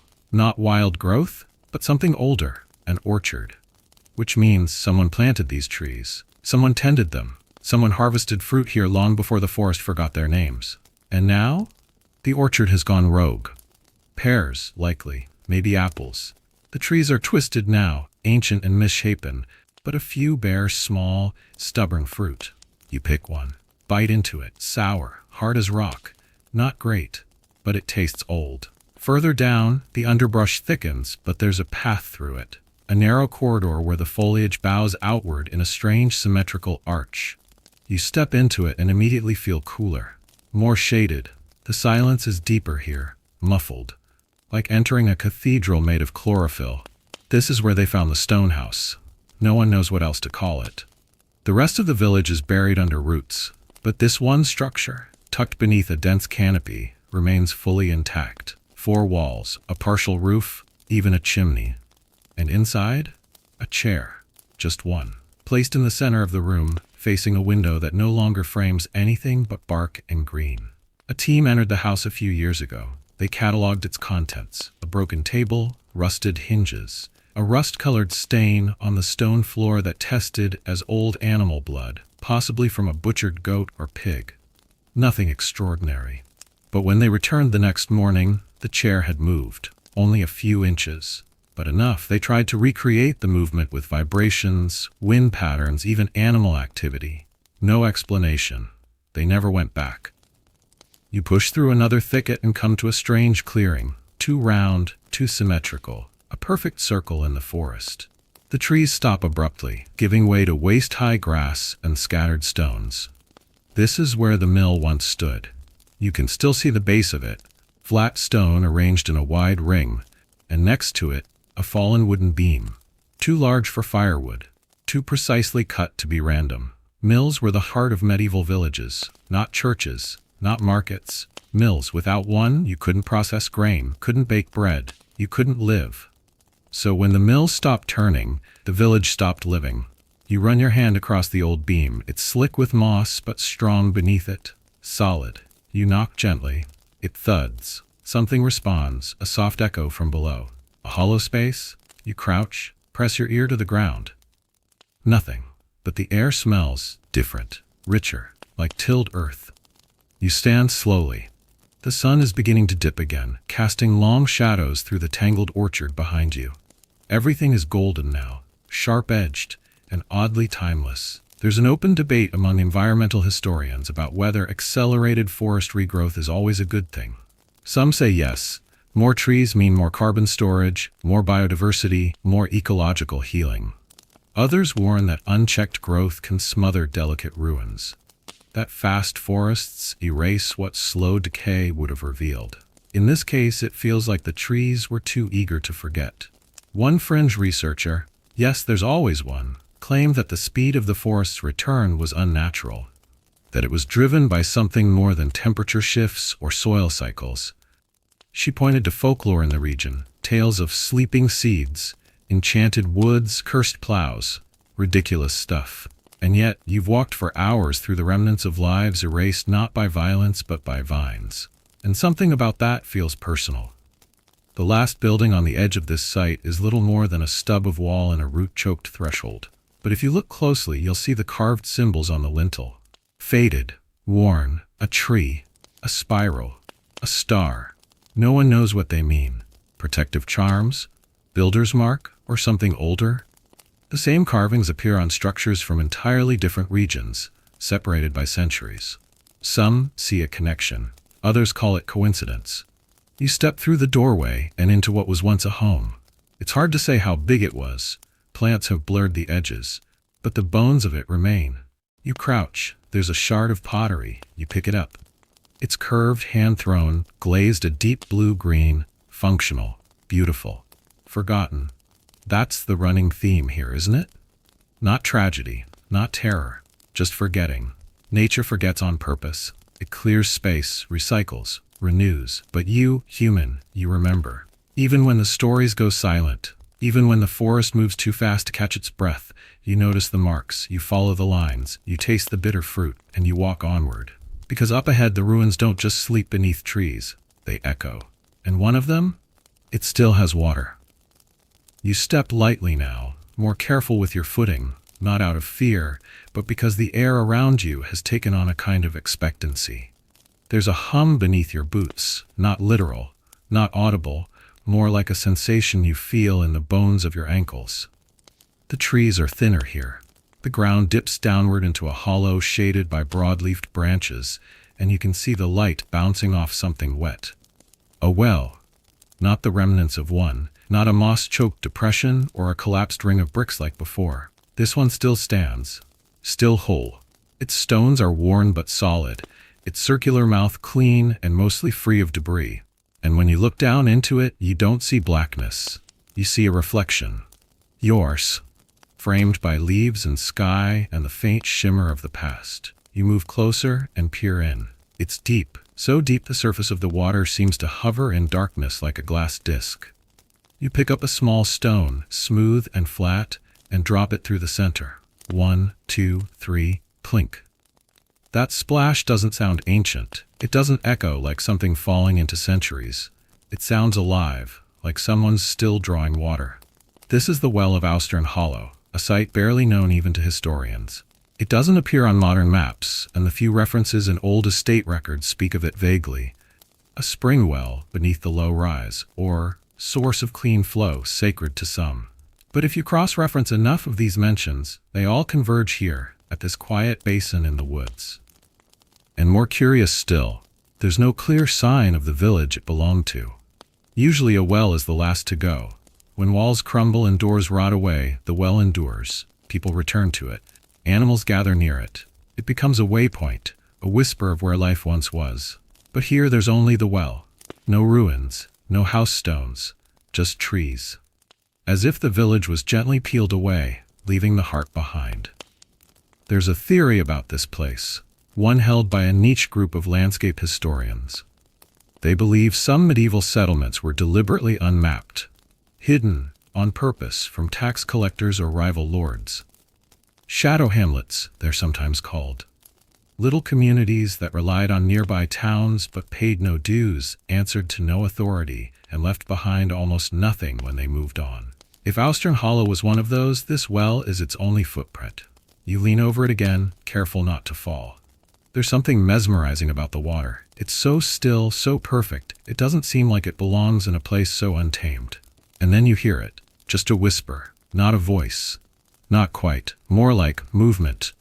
Beneath the surface, something shifting. You step back, blinking, no ripples, the water's smooth again, glassy, innocent. You laugh, a little nervously, probably a frog. Or a trick of acoustics. Wells are notorious for playing with sound. Still, you don't lean over again. Instead, you walk a slow circle around it. You find 3 stone blocks nearby, mostly buried under roots, too square to be natural. One has a shallow groove running across the top. A trough, a bench, and then something stranger. A tiny carving in the dirt wall behind the well. You have to brush it off to see it clearly. It's about the size of your palm. A spiral etched into stone. Not decorative. Functional, like a mark, a warning, or an invitation. The same spiral from before. Now, here's the odd part. These spirals show up across regions. They're carved into lintels, well walls, even the undersides of stones used in hearths. Scholars can't agree on what they meant. Protective symbols? Directions? Branding from a traveling stonemason guild? One theory claims they marked sites of unusual sound resonance, places where echoes behaved unpredictably, bouncing in circles or vanishing entirely. This well? It has no echo. Try it. Say something down into the mouth. Your voice won't come back. It just disappears. That's not typical. Some researchers believe this effect is due to the well's depth, its shape, and the acoustics of the hollow itself. Others say it's psychological. People expect the echo, don't hear it, and then convince themselves something's wrong. But more than one local tale claims that voices whispered into the well come back hours later. Not as echoes, but as answers. You walk to the edge again, just close enough to see your reflection. You whisper something soft, maybe your name, maybe a question you don't expect an answer to. And then you wait. Nothing. Not yet. But the story says you'll hear it again, when you're least expecting it, when you're somewhere else entirely, when your guard is down, when the trees are still and the wind's just right. That's when the well remembers. You leave it behind and start toward a narrow trail, barely visible between ferns. The deeper you go, the more the undergrowth thickens again. But your ears are tuned differently now. You're listening for water, for movement, for whispers that don't belong to anything above ground.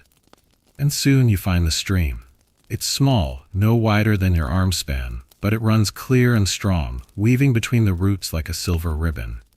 Following it, you notice how the ground on either side is raised. Terraced, in fact. A clue. This was managed land, irrigated, farmed. More signs appear. The faint lip of an old field wall. A wooden post long dead standing at a tilt. A pile of slag waste from a blacksmith's fire. All hinting that life happened here once, not grand, not loud, but real. And always the well sat at the center. You reach a clearing where the stream widens into a pond. More ruins here, low and tangled. A single standing stone covered in lichen, with one edge smoothed by weather or hands. You imagine the people of the hollow gathering here, drawing water, washing clothes, singing to pass the time. Or maybe just standing quietly as you are now, watching the forest grow back over everything they built.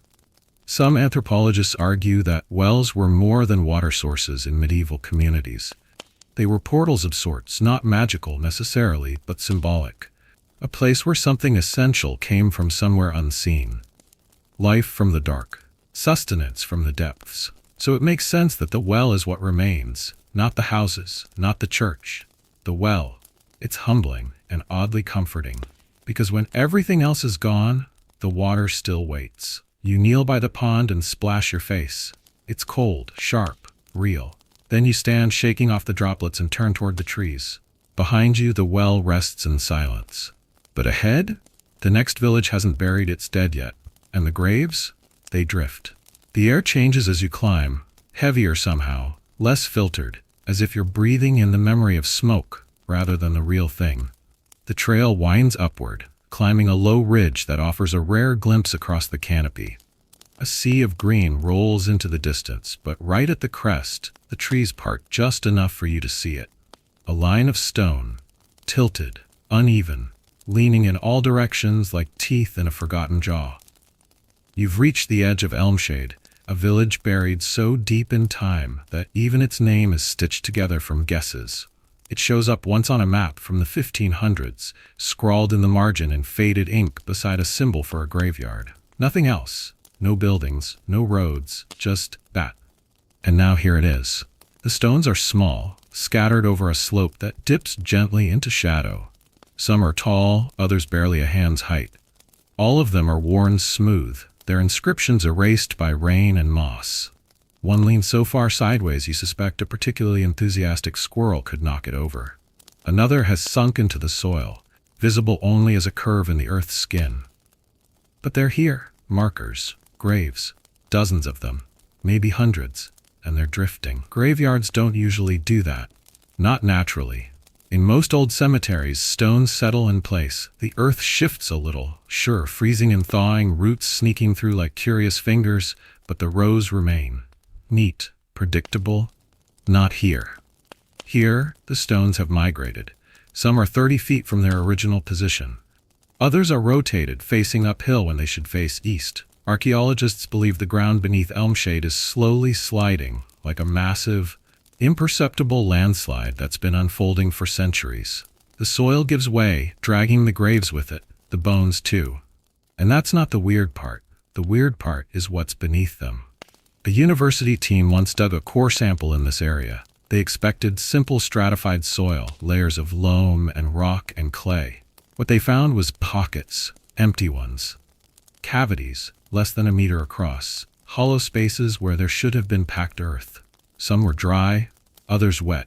One contained human teeth, just the teeth. No jaw, no skull. Historians still argue whether these are natural voids caused by shifting water tables or something else. Tunnels, forgotten burials, sinkholes with selective appetites. No one's sure. You walk between the stones slowly, careful not to step too close to the base of any marker. The ground here feels untrustworthy, spongy in places. You catch yourself leaning instinctively away from the slope. There's a particular stone near the bottom, tall, oblong, with a jagged top like it broke off before it could be shaped. It leans against the base of a tree, almost hidden by vines. But when you brush the moss away, you see it, a single word. Marlin. Just a name. No date. No epitaph. Just that. You say it aloud softly. It hangs in the air for a second before fading into the trees. You wonder who Marlin was. A child? A mother? A blacksmith? A thief? Or maybe just someone who stayed when everyone else left. There's a story passed down in bits and pieces of a woman who refused to evacuate Elmshade during a bitter winter. The food was gone, the livestock dead, but she claimed something kept her there. Not fear, not loyalty. A promise. Of what? No one remembers. You step farther down the slope where the stones thin out and the trees press closer. It's quieter here, the air thick with damp. Every breath feels like drinking time itself. And then you see it. A crypt, barely recognizable. The stone door long since broken, the lintel cracked in half. But the arch remains, forming a yawning mouth in the hillside, like the forest is trying to speak and can't quite find the words. You approach cautiously. There are bones here. You can feel it, even if you can't see them. Not horror movie bones, just human ones. A spine. A jaw curled like a comma in the corner of the doorway. You don't go in, because you've heard what happens. Several years ago, a small team of researchers attempted a full excavation of the Elmshade site. On the second day, one of the grad students entered the crypt alone. She came back an hour later, pale and silent. Wouldn't say what she saw. Just packed up her tent and left that night without saying goodbye. She eventually wrote a blog post about it, years later. Said the air inside the crypt felt thick, but not musty. More like it was moving, like it was breathing. She claimed she heard voices, not words but inflection. Grief, joy, a conversation she couldn't quite understand. She closed the post with a line that still gives readers chills. It didn't feel haunted, it felt crowded. You step back from the entrance. A crow calls from somewhere high above. Not ominous, just loud enough to remind you that time is moving again. You loop back toward the upper part of the slope, where the gravestones crowd tighter together. Here the inscriptions are even more faded. But some patterns remain. Paired stones, matching curves. A few with remnants of paint, blue, mostly. A popular pigment for hope. One grave has an iron ring driven into the soil next to it. Purpose unclear. Some think it was for tethering a funeral bier. Others believe it was part of a superstition, meant to keep the soul from wandering. That didn't work, apparently. There's a local tale about the Elmshade drifter, a figure seen walking through the trees during heavy fog, always facing away. Not threatening, just present. People who see him say they feel calm at first, then overwhelmed with sadness. He never turns around. Even skeptics admit the fog in this area does weird things. Bends light, dulls sound. Makes your own footsteps feel distant. There's something honest about that. These graves don't want attention. They aren't tragic or malevolent. They're just lonely. And slowly, stone by stone, they're drifting back toward the trees.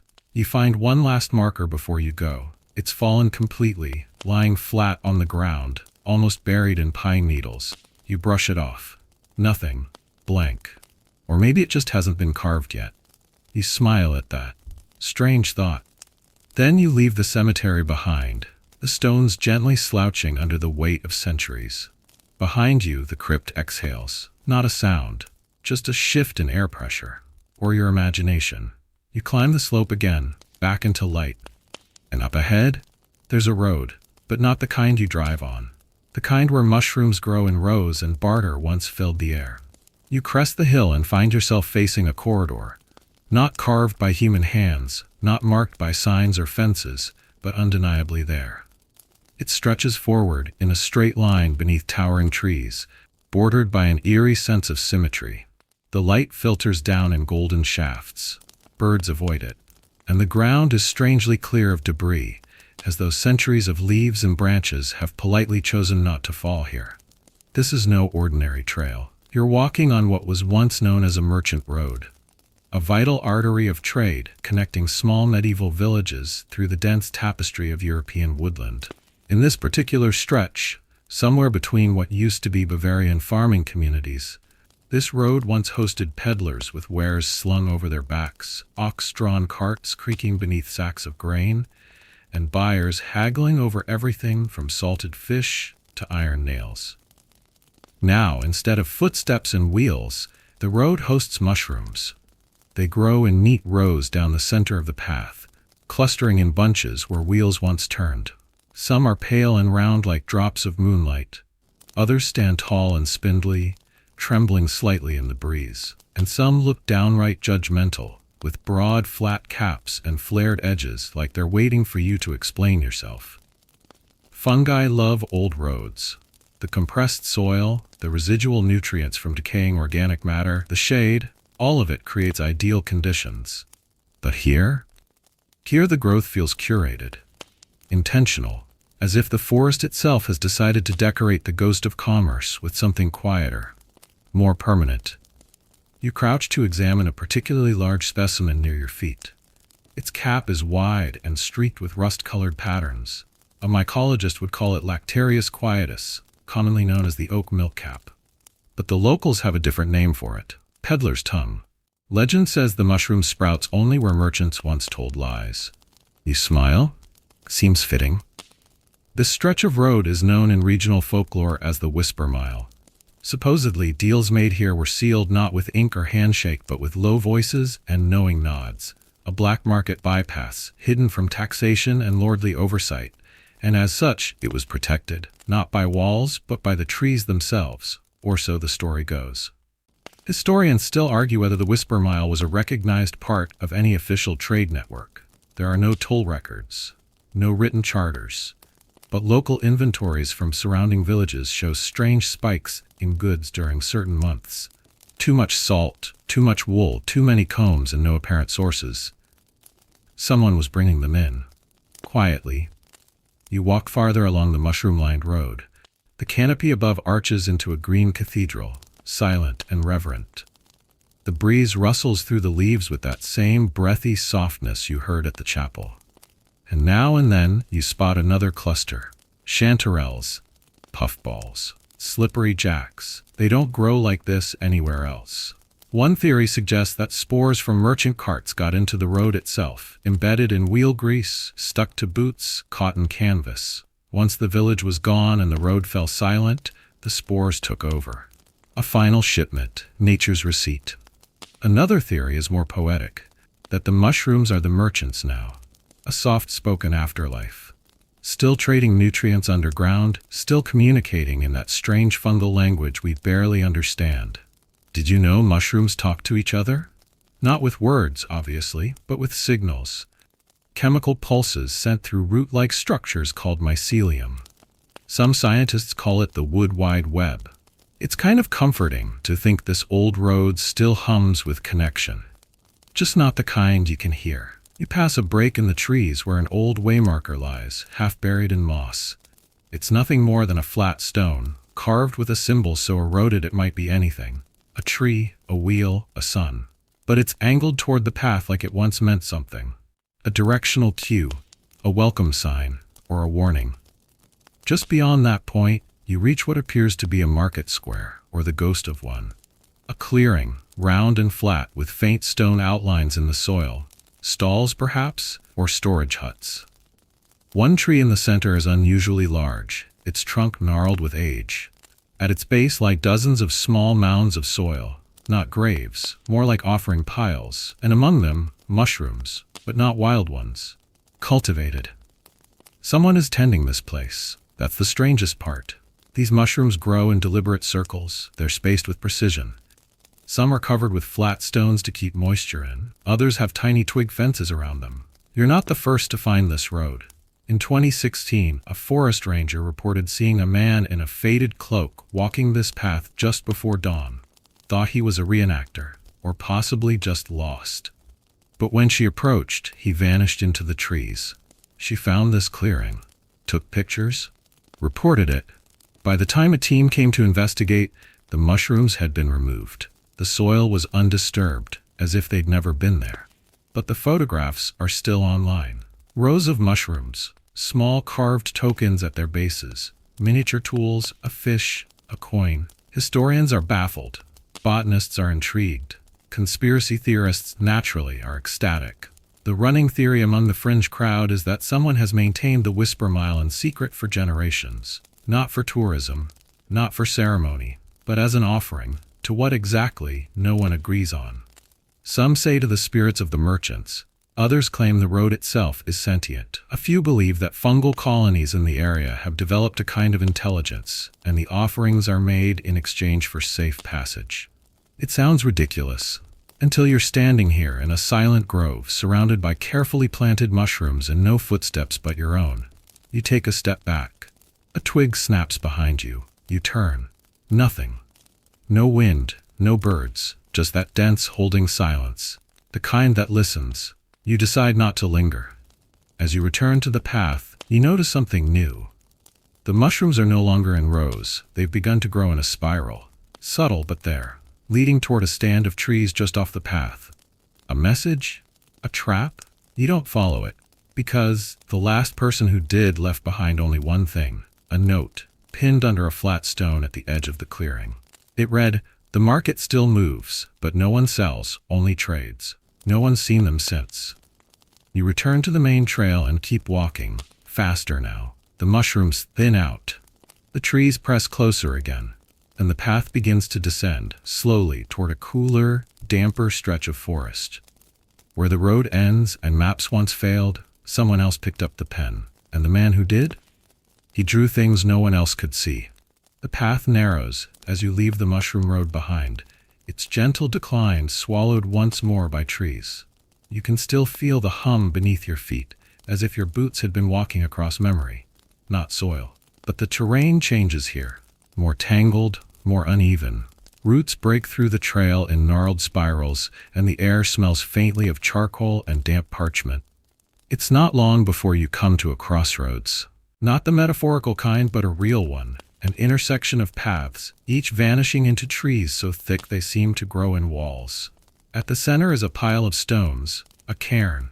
Unremarkable until you see what's carved into the flattest rock near the top.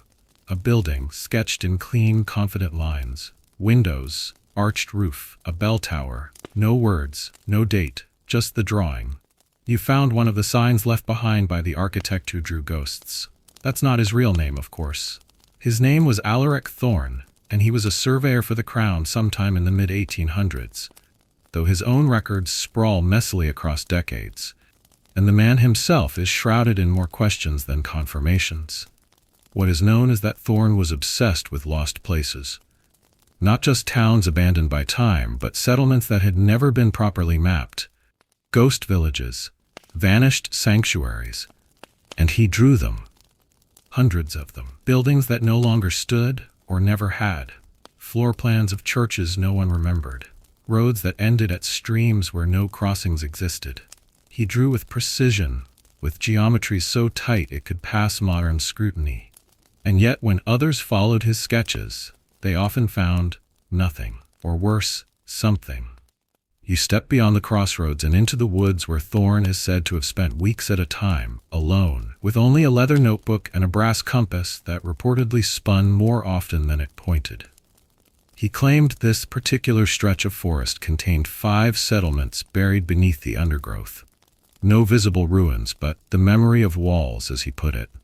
One of his most famous sketches, housed in a museum archive now, depicts a two-story tavern with etched signs and tiled roofs.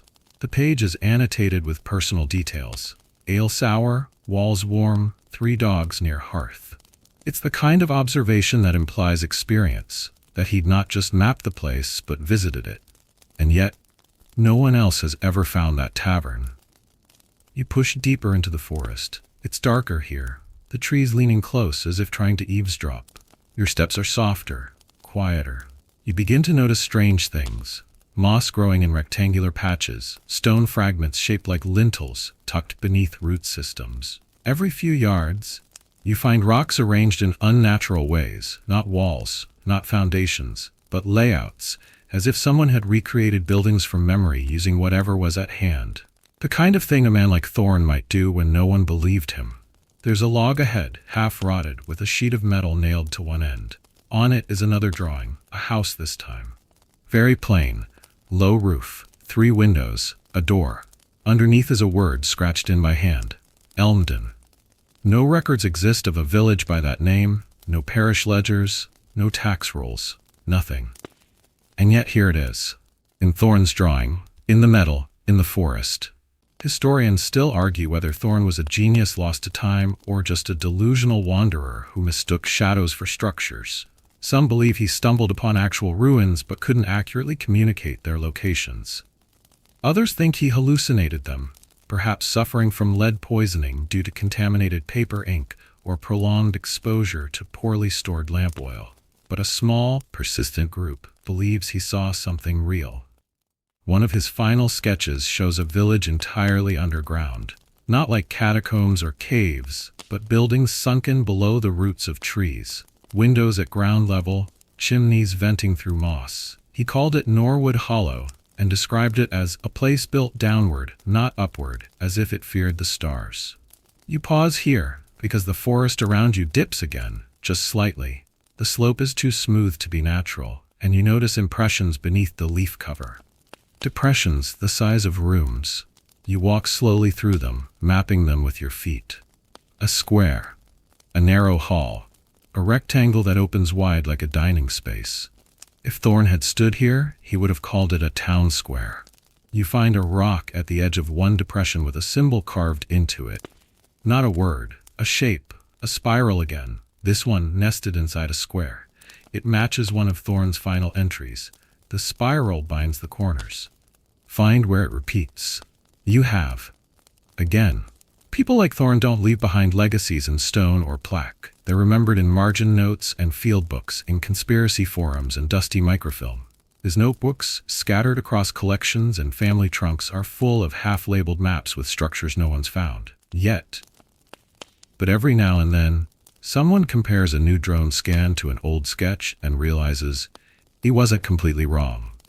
In 1997, a forestry team stumbled upon a perfect square of stone beneath a root tangle. When cleaned, it revealed a cellar opening identical to one of Thorn's drawings, right down to the hinge placements. It was buried under 3 feet of soil, precisely where he said it would be. No one could explain it. Inside the cellar, they found nothing but a single wooden stool, broken in 2. But it was real, and it was there. You crouch beside a sunken corner in the woods, feeling the outline of what might have been a wall. A root curls through it like a signature. The air here is heavier again, like it remembers someone who stood still too long. You think about Thorn walking through the same stretch, pencil in hand, whispering to himself, sketching buildings no one could see. And you wonder, what if he wasn't inventing these places? What if he was remembering them? Some folklorists think memory itself leaves a trace on the land. That places where people felt deeply, love, grief, safety, terror, somehow hold that imprint, not visible, not permanent, but enough to stir the minds of those sensitive to it. Maybe Thorn was sensitive, or maybe he was just right before his time. You reach into your pocket and pull out a small notebook, just like his. You flip to a blank page and sketch the outline of the square you're standing in. Mark the spiral, the slope, the trees.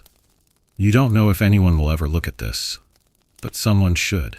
Because not all maps lead you to new places. Some remind you of the ones we lost. Some point the way back to stories no one else believed. You stand, brush off the dirt, and continue through the trees. And just ahead, barely visible through a curtain of ferns, is the shape of a wall. No drawing this time, just stone, which means the songs you're about to hear, they're carved into it. The forest thins, but only slightly. Enough for light to drape across a patch of broken ground where stone juts upward in slanted shards. You pass through tall ferns and bramble that crackle softly underfoot, and the silence that's followed you all this way now feels thicker, more deliberate. This isn't emptiness, it's anticipation. The first sound you hear is not wind, not birdsong, not your own footsteps. It's a note. High and thin, barely more than a breath, yet unmistakably melodic. You stop. It doesn't repeat, not yet. You press forward, and then you see it. A half-collapsed wall of stone, maybe 4 feet high in its highest places, standing like the edge of a stage on a forest floor that once might have been a village square. A long, rectangular slab of rock lies in the center, angled like it was dropped there mid-construction. Trees grow all around it, their roots weaving through cracks in the masonry, as if the forest is trying to reclaim something it doesn't fully understand. This was once a place of music. You're in what's left of a village known only through fragments of song. Bella song, as it's been labeled in local folklore, is not found in maps or scrolls. Its only known record exists as a series of stone carvings uncovered on this very site in the early 1900s. Lines of lyrics etched into stones that stood no taller than your knee. And every few decades people report hearing melodies here. Not voices, not instruments. Just the wind moving in such a way that it feels like music. Whistles between trees, rhythmic rustles of leaves, branches creaking in harmony. You step forward and see one of the stones. The carvings are faint now, the lichen thick, but the lines are unmistakably intentional. Not words in any alphabet you immediately recognize. Just curved strokes, repetitions, and breaks in rhythm that seem almost lyrical. Some linguists argue that this isn't a language at all, but a form of musical notation, primitive perhaps, or symbolic. Still, when transcribed into modern keys, a handful of patterns do repeat. Enough to form short melodies, most no more than 10 or 15 notes long. Sweet, sad phrases, like lullabies half remembered. A few composers have even turned them into modern choral pieces. One such piece, Chant of the Hollow Field, premiered in a candlelit chapel in the 1980s. Attendees reported crying without knowing why. One said it reminded her of being held as a child, even though the tune was completely new to her. Another said he dreamed of trees that night, trees that listened. Historians still argue whether Bellason was a real village or a monastic outpost of some kind, a place where sound was worshipped, where songs were stored like scripture. The layout of the ruin suggests a communal area surrounded by smaller dwellings. No defenses, no walls, just openness, vulnerability, intention, and always stone. You find another slab, cracked in half but still bearing clear incisions, another song. And on the far side, near where a doorway might have stood, a curved stone seat. You sit for a moment, let the air settle, then you hear it again, a note. Clearer now, carried on wind or memory or something else. It doesn't feel haunting, it feels like welcome. You listen, another tone joins it, and then silence again. It's not constant, this music. It's more like breathing, something the land exhales only when it thinks you're paying attention. You walk to the largest upright wall and run your hand along the surface, deep grooves here. You trace them with your fingers. They don't form letters. They form shapes, loops, arcs, dips, almost like the physical version of sound waves carved into stone. Perhaps some kind of visual song, a primitive spectrogram. One fringe researcher once proposed that Bellason was inhabited by a culture that communicated partially through melody. Hummed phrases passed as greeting, warning, or even storytelling. Not full speech, not singing, just tuned sound. There's no proof, of course, just these marks, these echoes, and then there's the stone choir. In 1972, a local man named Henry Lafleur was hiking with his daughter when they found this site. While she played among the trees, he recorded ambient sound on a portable reel-to-reel recorder, just forest noises to play back at home. But when he listened later, he heard something strange layered beneath the birdsong. Chords. Real ones. Structured and repeated. He returned with better equipment, recorded again, and caught it a second time. Harmonic tones buried under the rustling trees, as if the wind was moving through something hidden, like a pipe organ built from trunks and air. His notes referred to it as the Stone Choir. But when a team of acoustic engineers arrived, the sounds were gone. Some blamed it on faulty tape. Others suggested an atmospheric fluke, temperature, humidity, breeze patterns aligning just right. But Henri swore the trees had sung to him. No one could prove him wrong. You rise from the seat and cross toward the far edge of the ruins, where the forest floor is broken by a narrow channel, maybe once a stream, now dry. Alongside it lies a line of square stones, each no more than a foot wide. On them, more carvings. Some symbols repeat. One resembles a wave. Another looks like a bird mid-flight. A third is just a circle, unbroken, serene. You hum the phrase you remember from earlier, and the sound bounces back not with an echo, but with weight, like it landed somewhere, like the forest caught it. You wonder, who carved these?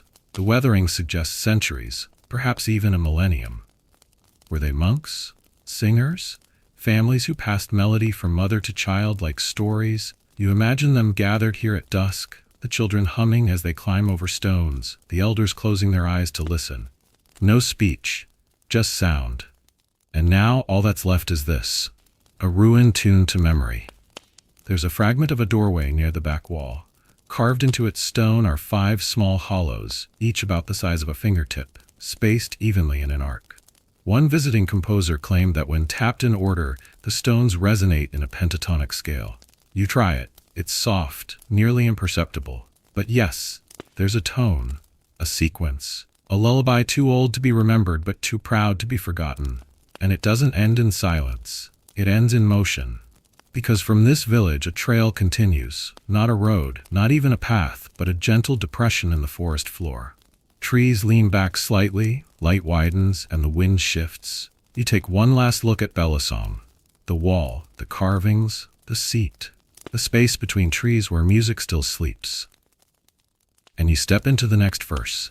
Because up ahead, where the ground grows soft again and the air smells faintly of stone and silt, there's a village that didn't fade beneath the forest. It drowned.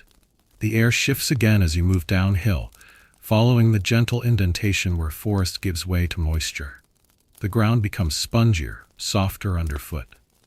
Your boots make no sound, just a quiet press and release, like you're stepping through a memory that's trying to let go. The smell comes first. Waterlogged leaves, old stone, and the faint metallic tang of lake-bed silt. Something once stood here, and then it sank. You've arrived at the edge of the drowning hamlet. To the untrained eye, this place looks like any other wooded marsh. Alder trees crowd the perimeter, their roots knuckled and slick, reaching into a shallow pool that glimmers like a mirror. The water is oddly still, reflecting the canopy above in such perfect clarity it takes your brain a moment to believe it's real. But look closer. Peer beneath the surface. There, just below the rippling glass, lie the ruins of a village.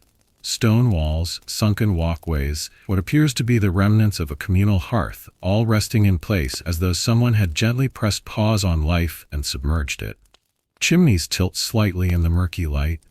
Wooden beams, blackened and slick, remain fused in joint sockets. Steps disappear into dark water. You've seen abandoned villages taken by trees and vines, but this is different. This one wasn't overgrown. It was swallowed. This is Valamir, a village documented only once in a border dispute between 2 petty lords in the early 1400s. A single line mentions it, the lowland holding, known by the water. And then nothing. No tax records, no church ledgers, just a name and a vague location. That is, until a severe drought in 1975. The water receded for a brief window of weeks, revealing the bones of a village once thought apocryphal. Locals waded out into the lake and found intact structures beneath the mud. Photos were taken, measurements recorded. But before proper excavation could begin, the rains returned, and the hamlet disappeared once more beneath the surface, like a secret exhaling. You step around the edge of the water. Your reflection moves beside you, rippling across windows that haven't known light in centuries. And just beyond your mirrored self, you see it. A roofline. Not full, but enough, slanted, slate-covered, moss-draped. It's so intact it feels like you could knock and someone might answer. Divers eventually returned to Valimir in the early 2000s. What they discovered only deepened the mystery. No signs of flooding trauma, no rush of water damage, no splintered beams or collapsed ceilings. The village hadn't been destroyed by water. It had simply sunk. Slowly, as if the earth beneath it had turned to sponge and taken it whole. Foundations remained neatly in place. Furniture still sat inside collapsed homes. One house had a table set for 4, the clay cups fallen over, but unbroken. Historians still argue whether this was the result of a hidden aquifer, a sinkhole, or slow land subsidence due to deforestation or over-irrigation. The records are inconclusive. Soil samples suggest shifting strata, but not enough to account for the level of submersion. Some propose that the lake simply expanded. Others whisper that Valimir was meant to drown. One eerie discovery pulled from the water, a wooden statue, roughly 2 feet tall, carved with incredible detail. A woman's face, mouth open in song or scream or both, holding a bowl. No markings, no base, just her. She was found wedged between stones near what might have been the village chapel, still clutching that bowl, as if waiting for something to fill it. The carving now resides in a private collection, reportedly stored behind glass in a room without windows. The curator claims the wood still feels damp decades later. You crouch by the water's edge and stare into the depths. The surface is so clear you can count individual pebbles along the old roads. You trace the ghost of a chimney stack rising just a few feet from where you kneel. The thought occurs, if you reached down far enough, you could touch it, but you don't. Instead, you skim the surface with your fingers, creating gentle waves that distort the underwater village into a painting. For a moment, it's easy to pretend you're not looking at ruins, but at a living place seen through warped glass. Someone is baking. Children are playing. Someone is fetching water from the well, back when the water still belonged in a well. It's said that during particularly hot summers, the rooftops of Valimir breach the waterline for a single day. Just one. Locals refer to it as the emergence, a day when the dead rise, not as specters, but as architecture. It's become something of a tradition now. People gather with candles and bread and float offerings out onto the lake. Not religious, exactly, just respectful, a nod to something older. There's a psalm, too, only a handful of lyrics. It goes, "Sink not for sorrow, rise not for fear. We sing for the hearthstone, we wait when it's near." Children hum it at dusk. No one knows where it came from. One of the fringe theories, yes, here we go again, is that Valimir was purposefully built on unstable land as part of a ritual. That the founders knew the village would one day sink and that it had to. Something to do with offering a home to the forest's reflection. An ancient agreement. A payment. Sounds absurd, until you realize Valimir is still perfectly arranged. No structural chaos, no scattered debris, just stillness, like it's waiting to be remembered. There's an account from a hiker in the late 1990s who claimed to see lights underwater during a full moon. He described them as soft amber, flickering like hearth fires. He didn't step closer, he left the next morning, and he never went back. No one's verified his claim. You rise and follow the shoreline, watching as the village beneath the water shifts angles with your movement. A door frame here, a fence post there. At one point, you swear you see a shape, a human-sized one, but it doesn't move, likely a statue. Possibly your reflection playing tricks again. You stop at a stretch of reeds where the water deepens. There's a wooden post half submerged, clearly from a dock, long gone now. Next to it, a flat stone just barely above the surface, carved into it, a spiral. There it is again. What is it with this symbol? Historians dismiss it as a recurring cultural motif, easy to carve, universally resonant. But some wonder, is it a signature, a boundary mark, a warning, or a kind of musical notation? one tied to rhythm, cycles, repetition. Whatever it is, it follows you. You dip your hand into the water one last time. It's warmer than you expect, almost body temperature, as if the lake remembers what it meant to be inside a home. And then you hear it. A splash. Light. Behind you. You turn. Just a bird. Lifting off into the dusk, its wings scattering droplets like applause. You smile, tension easing from your shoulders, but still, you glance back one more time just in case. The rooftops glimmer. Still. Silent, intact, and you walk on. Because not far from here, beneath a canopy so thick it snuffs out sunlight, there's a ruin with no walls, only pages. Pages made of bark and time. A library, and it's waiting. You leave the lake behind, its mirrored surface slowly vanishing between trunks, as if closing a door behind you. The hush that settles in its absence isn't threatening, it's studious.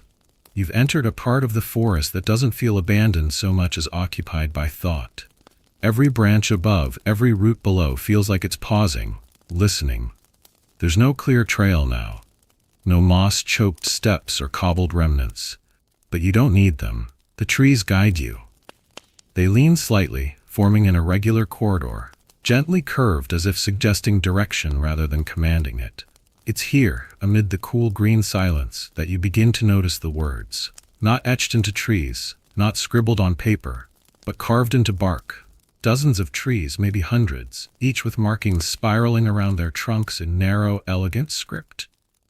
Letters, symbols, entire paragraphs of some lost language that winds upward like ivy.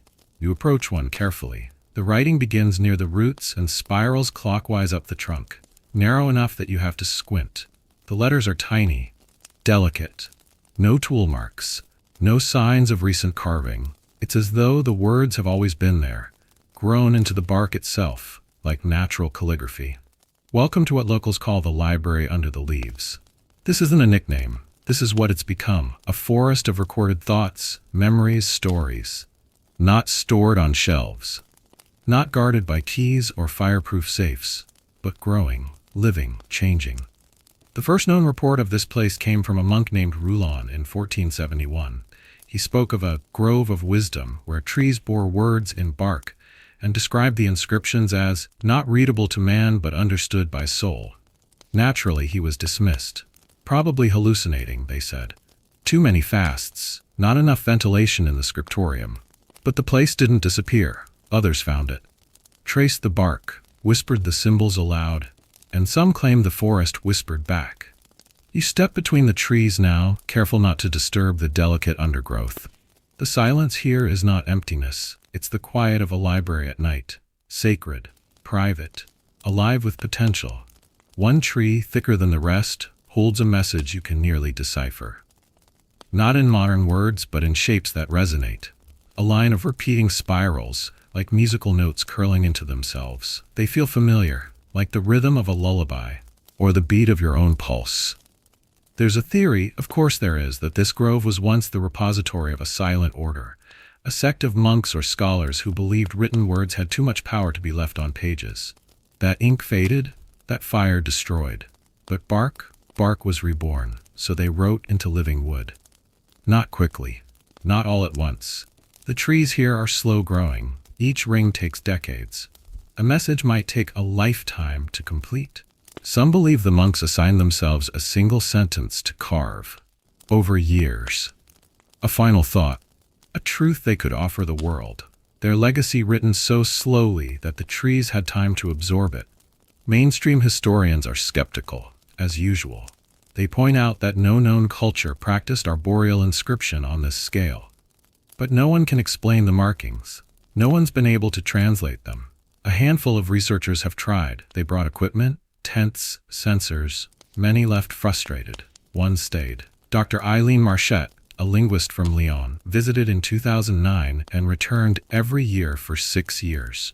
She lived in a tent near the outer grove, walked the trees every morning, took rubbings, photographed every trunk, and then suddenly she stopped. Vanished. Left a note with her institute. I no longer need to read the words. They've read me. No one's heard from her since. You stop beneath one of the oldest trees, massive, coiled in scars. It has no leaves now, not at this time of year, but the bark shines faintly, catching the dim light. You run your fingertips across it. It's not just writing, it's texture. Some lines are shallow, some are etched deep, as though thoughts were heavier in places. And then you notice something odd. This tree bears a spiral. Not part of the surrounding script, but centered, bold, unmissable. At its heart, a small notch carved into the bark, shaped like a keyhole. But there's no key. You step back and look around. Several other trees bear similar spirals, not many, just a few, marked like chapter titles. Dividers between, what? Volumes, themes, generations. A fringe theory suggests this grove isn't a collection of random inscriptions. It's a book, a slow, growing book. Every tree a page, every spiral a chapter, each section composed by a different soul, each one adding to a thought that outlived them. And it's still being written.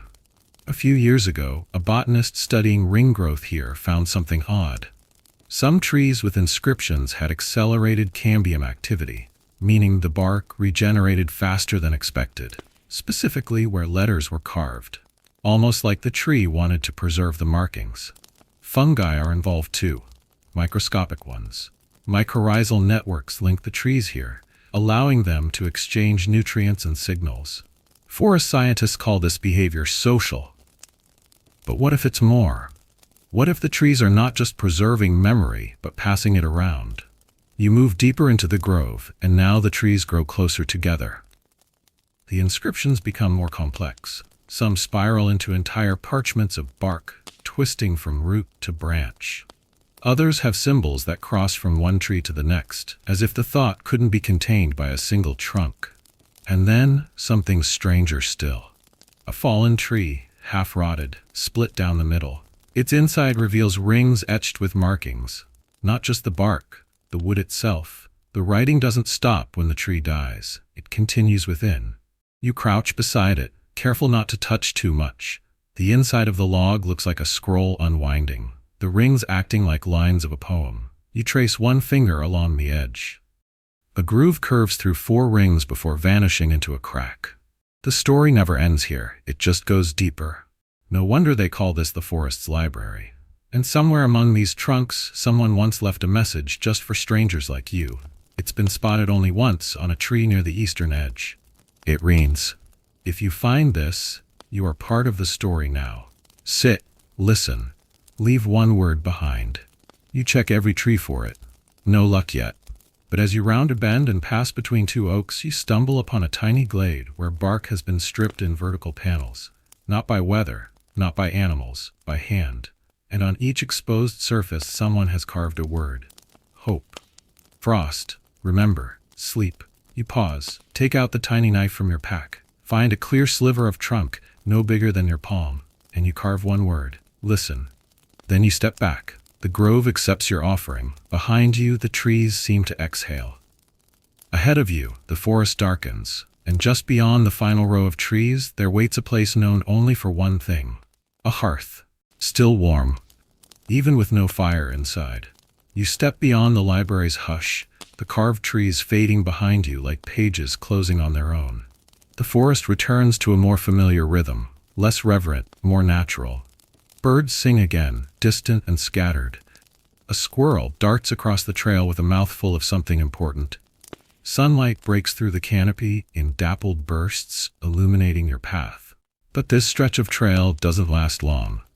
Soon, the trees crowd together again. The air grows heavier, thicker, not with threat, but with expectation. You've come a long way, passed through ghost towns, drowned hamlets, musical ruins, and whispering woods. You've seen what time does when no one's watching. And now you're almost at the end.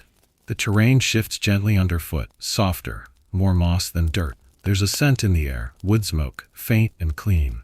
You stop, sniff again. There's no fire, no ash. Just warmth, like someone struck a match hours ago, and the forest hasn't quite forgotten. You follow the smell, and that's when you see it, a hearthstone. Just sitting there, on its own. No walls, no house, no roof above it. Just a single stone slab, flat and broad, resting at the center of what used to be a home. A rectangle of sunken earth around it, lined faintly with fieldstone, crumbling markers of walls long since collapsed. But the hearth remains, like the heart of a body long gone cold. Except it isn't cold. You crouch beside it. Rest your palm flat against the surface. It's warm, not hot, not smoldering, just gently, inexplicably warm. Like the underside of a rock left in the sun. But there's no sun here. Only shade. Thick, unmoving shade. This is the fireless hearth of Brackenwold, or what's left of it. Not much is known about the original village. In fact, the name Brackenwold only appears in one document, a land grant from 1383 that outlines 3 parcels and 1 cookstone held in perpetual bond to the crown. That's it. No census, no parish, just a hearth. And yet, this stone has drawn pilgrims for generations, hikers, historians, wanderers. They come here not for ruins or treasure, but for one quiet thing, to place their hand on the hearth and feel its warmth. No one knows why it happens. No energy readings, no geothermal activity. The stone itself is unremarkable.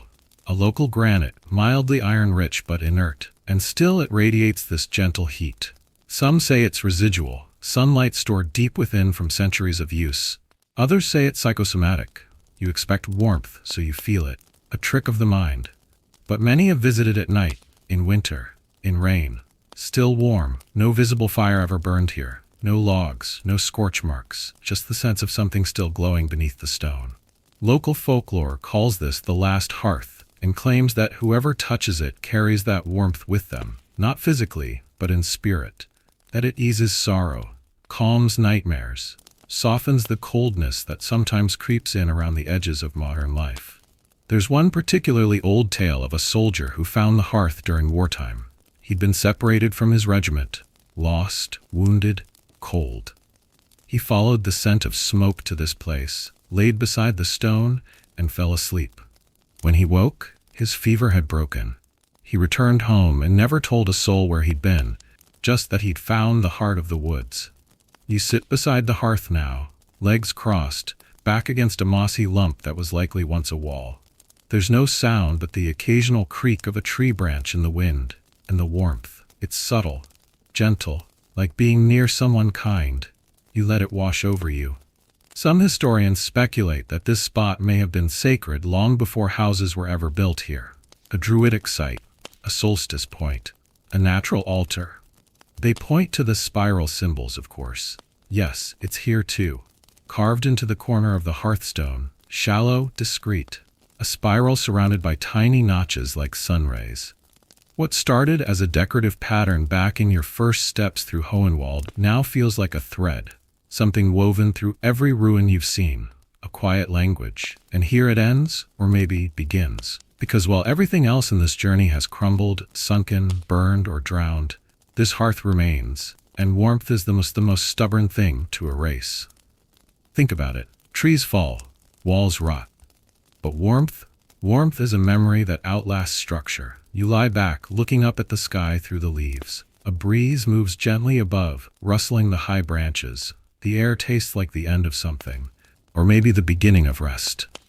You close your eyes, and in the space between waking and sleep, your mind wanders back to that first step on the sunken path, to the child's whistle in Hohenwald, to the bell you couldn't hear but felt, to the cellar door Thorn predicted, to the mushroom road and the market that still moves, to the underwater rooftops, to the spiral carved again and again, to the pages growing in bark, to the voices you imagined and the ones you might not have. It all brought you here. And now, you've reached the last flicker of warmth in a long-forgotten forest. A hearth that should be cold, but isn't. And as the breeze settles and the trees lean close like closing covers on a book, you fall asleep. Right there on the moss, beneath the leaves, beside the glow. Now everything slows. The warmth of the hearthstone becomes the warmth of your own body, gathered in soft corners, glowing just beneath your skin. You feel your breath stretch longer, the air drawn in slower now, held with intention, and let go without effort. The forest fades around you, its edges softening like a painting left in rain. Stone becomes soil.